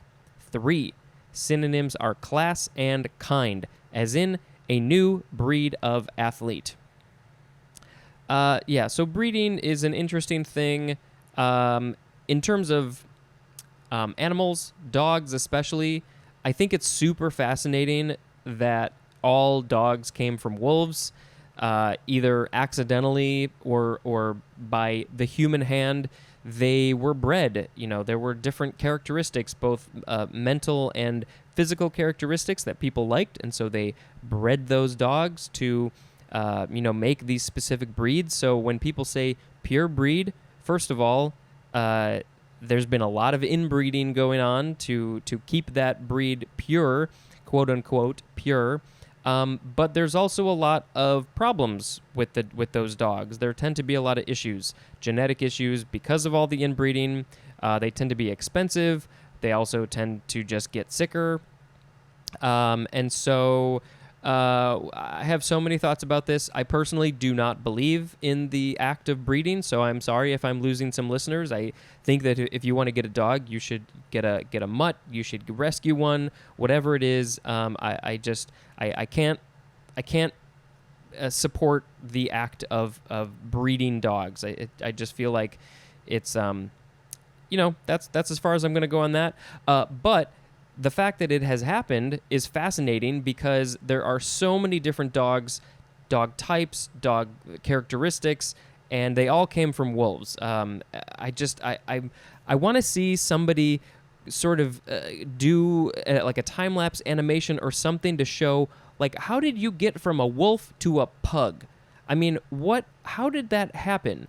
I just find it fascinating. You can look back, you can find photos of dogs from 100 years ago, looking at the same breed today, and they look so different. It's just really fascinating. And then, on the plant side, it's kind of the same thing. People, bananas have been bred, whatever it is, fruits and vegetables can be bred in certain ways. They can literally take the stalks or the what's the word? The branches or whatever it is from two different plants to create a new thing. They'll literally they'll tape them together and they'll grow into each other, and it creates these new things. It's just really a fascinating science. So that's all I have to say about that. That was a lot. Sorry. But we are going to move on to the word breeder. Speaking of breeding, noun from 1531. One that breeds.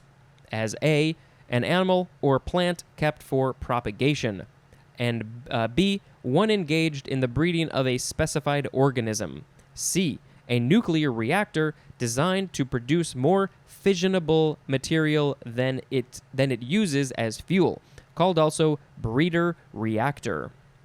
Next is breeding, noun from the 14th century. 1, the action or process of bearing or generating. 2, synonym is ancestry.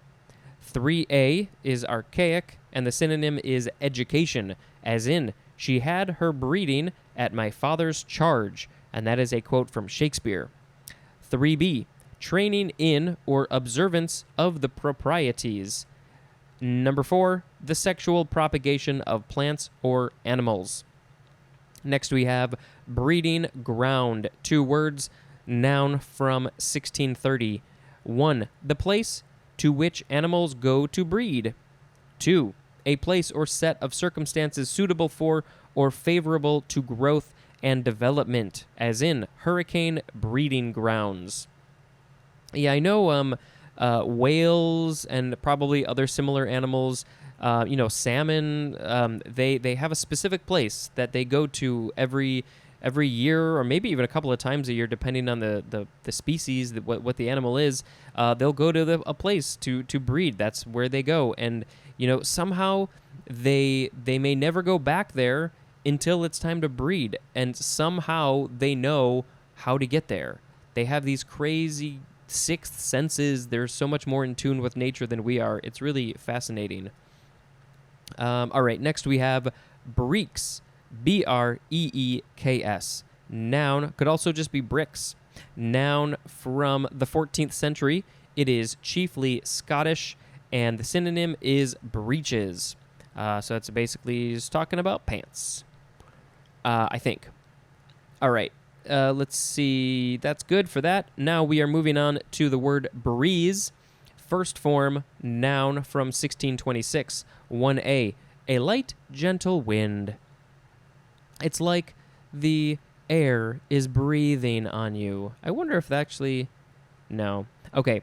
1B, a wind of from 4 to 31 miles an hour. Whoa, okay, that came out weird. That is also 6 to 50 kilometers an hour. A wind of from 4 to 31 miles an hour. That's very specific. That's a breeze. If it's more than 31 miles an hour, it's not a breeze anymore. Number 2, something easily done. And a synonym is cinch. Like, oh, reading this book is a breeze. Breezeless is an adjective, and the phrase in a breeze means easily. So this is probably from the Spanish word brisa, B-R-I-S-A, brisa, which means northeast wind.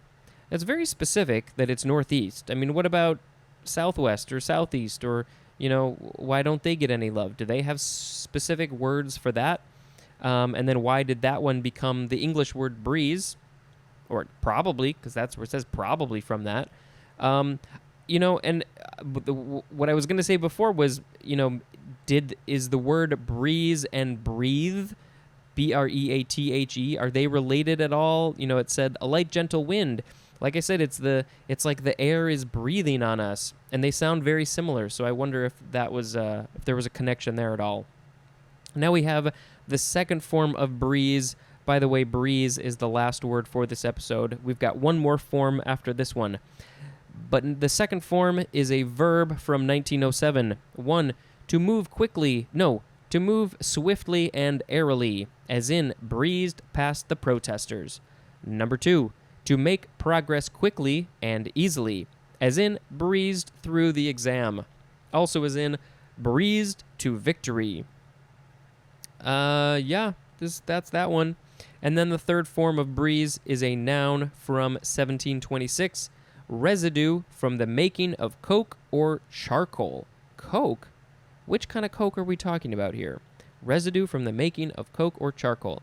That is probably modified from the French braise, which means cinders, and there's more at the word braise.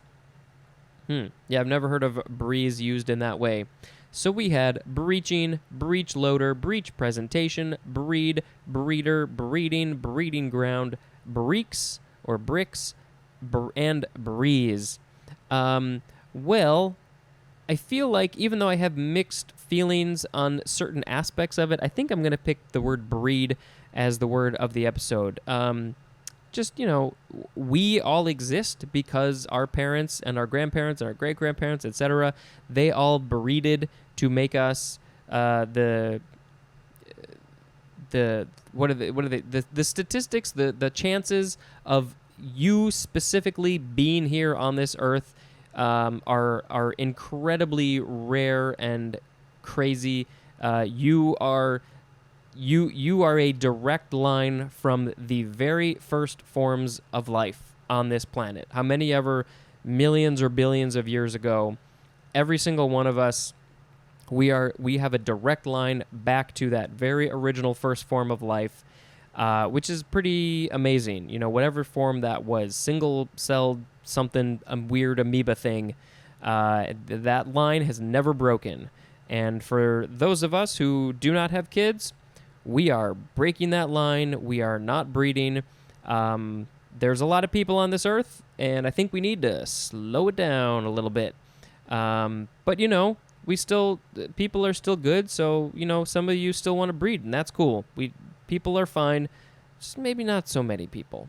Anyway, I'm going to get off whatever horse that was and end this episode. Thank you very much for listening, and until next time, this is Spencer dispensing information. Goodbye. Hello, word nerds. Welcome to this podcast called The Dictionary. I hope you are enjoying it. We are at the bottom of page 153. As I have to say on occasion, please rate and review this on Apple Podcasts or whatever platform you can. I love seeing reviews. Oh, I got a new one, didn't I? Should I find it in my email and should I read it?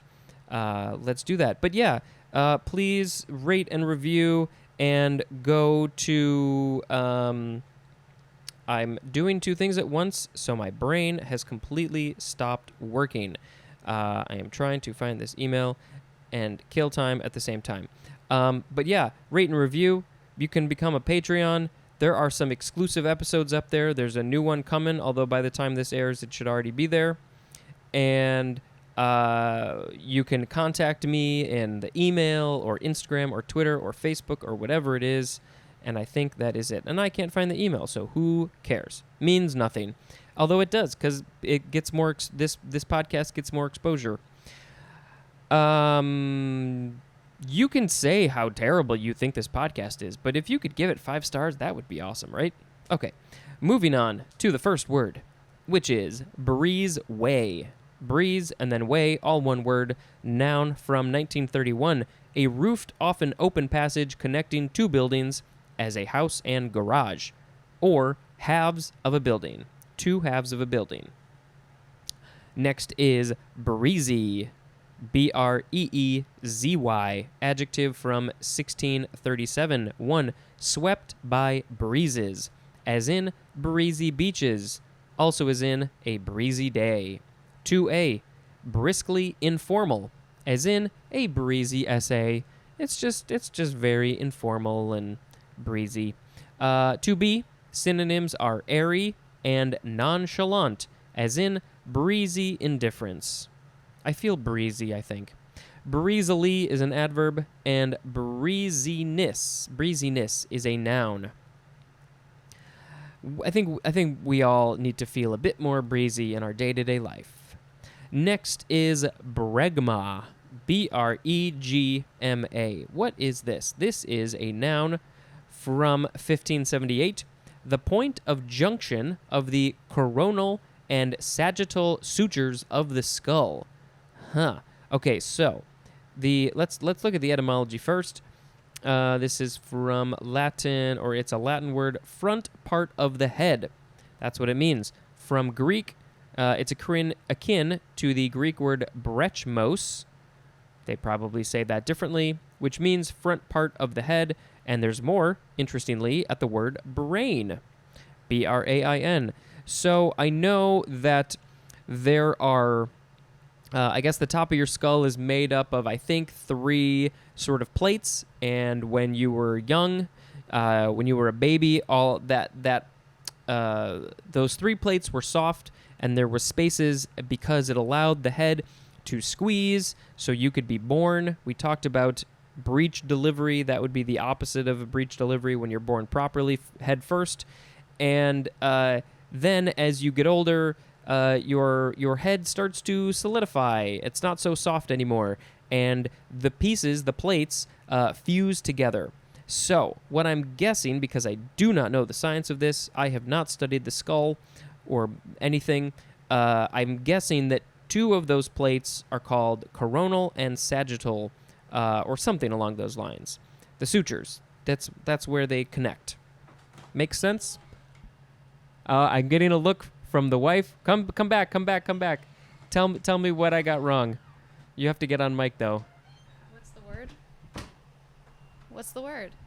So the word is bregma, and it is the point of junction of the coronal and sagittal sutures of the skull. Thank God I have somebody to correct me. Those are just the names of the sutures because there's a coronal plane in the body and there's a sagittal plane, and it's basically how it divides. God, I think the coronal is... One of them's front and back. One of them's like a horizontal plane. It's an invisible plane in the body.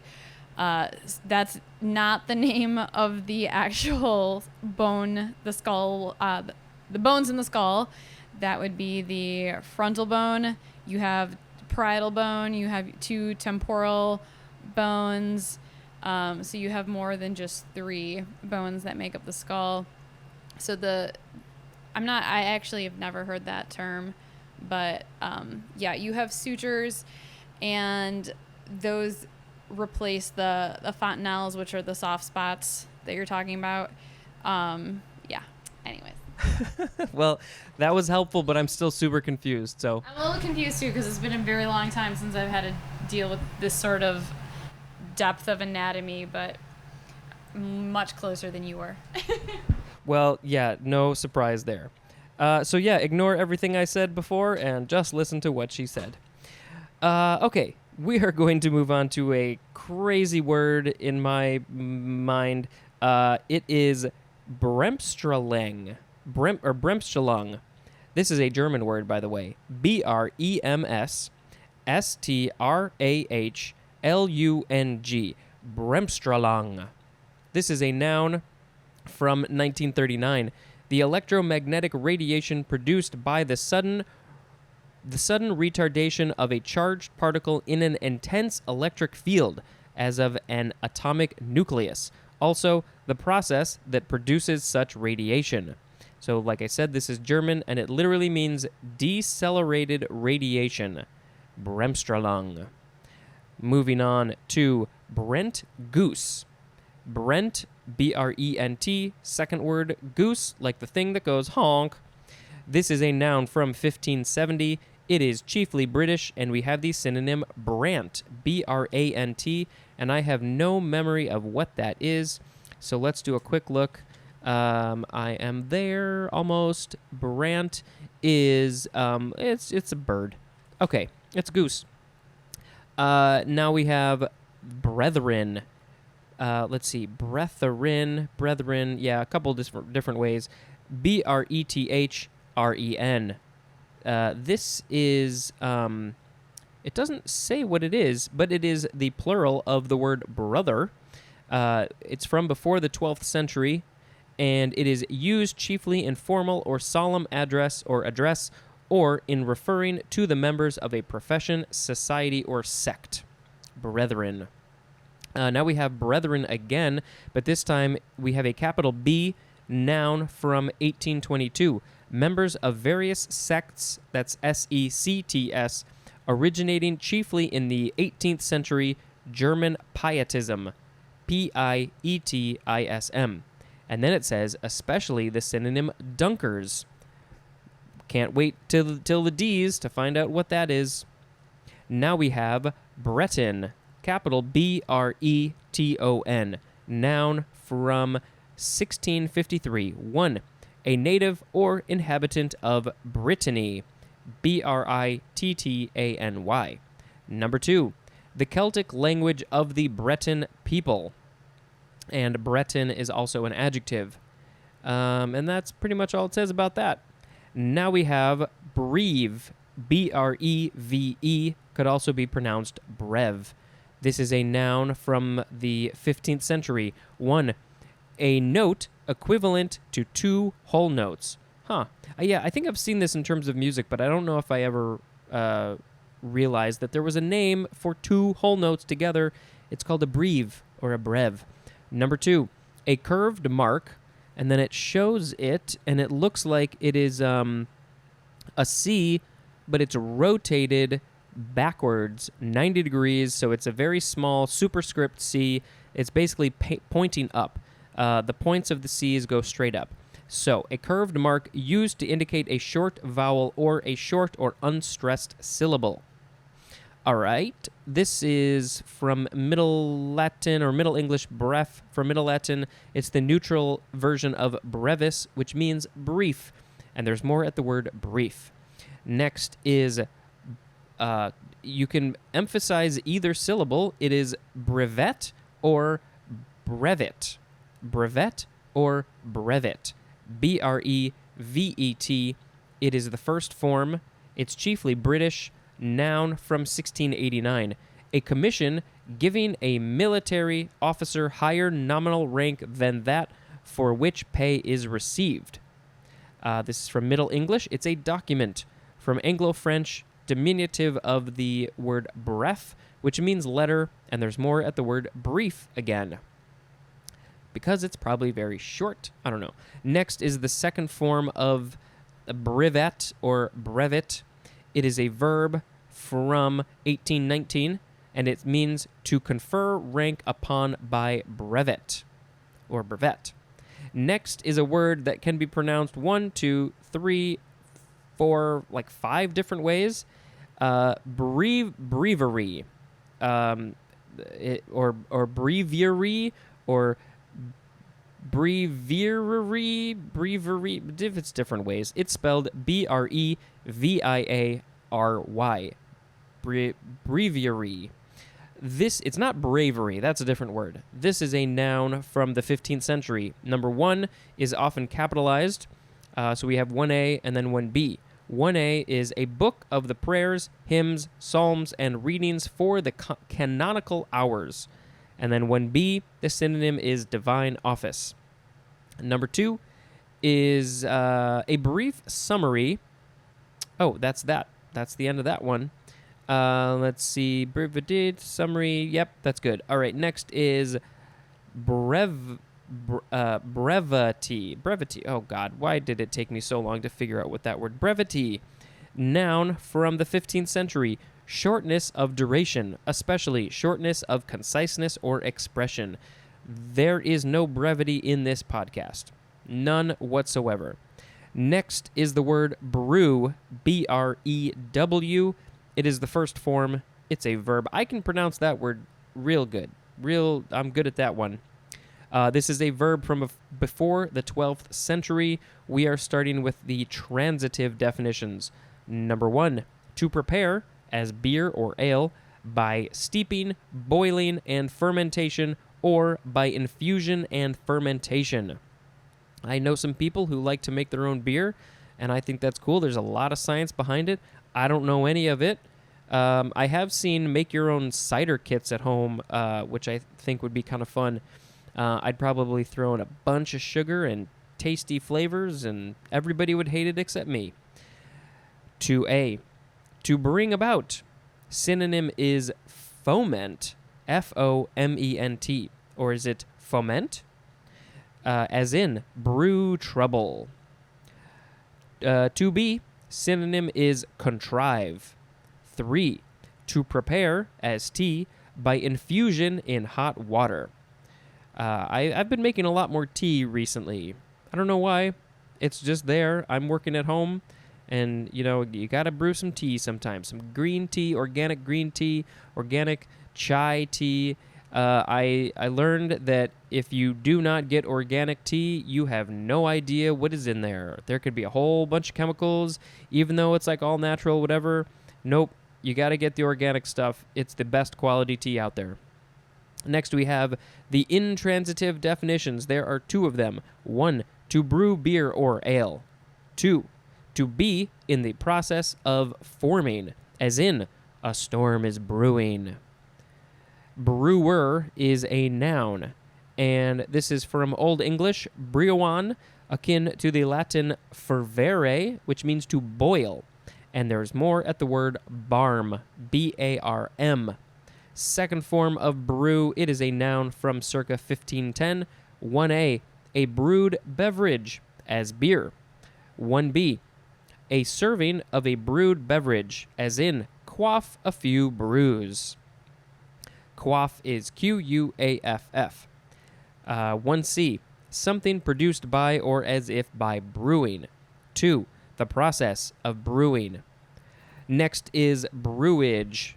Brew with the A-G-E at the end. Noun from 1542. 1, we just have the 1A definition for the word brew, which we just read. Number 2, we have the number 2 definition for the word brew, which we just read. Although it doesn't say which form, I'm assuming the first one. Next is the last word of this episode. It is brewer's yeast. You know how to spell that, right? 2 words, noun from 1855. A yeast used or suitable for use in brewing. And then specifically, the dried, pulverized cells of such a yeast, used especially as a source of B-complex vitamins. And then it gives an example of the scientific name, which is something fun to say. It is Saccharomyces cerevisiae. We often put some brewer's yeast on our foods. After it's done brewing, they can, I guess, save it. They can set it aside and save it, and it's a really good source of the B vitamins. And so a lot of vegetarians and vegans will, you can buy it in containers, and it kind of has a cheesy taste. It's also called brewer's yeast. There's another name for it, which I cannot think of now, but that's fine. Nutritional yeast. I think that's the other name for it. And it's really healthy for you, and it's good. So we had Breezeway, Breezy, Bregma, Bremsterlung, Brent Goose, Brethren, Breton, Breve or Brev, Brevet, Breviary, Brevity, Brew, Brewage, and Brewer's yeast. I'm going to pick Brewer's yeast as the word of the episode because I might have some on my food tonight. That is it. End of page 153. Please rate and review and share and subscribe and tell all the people. Thank you, and this has been Spencer dispensing information. Goodbye.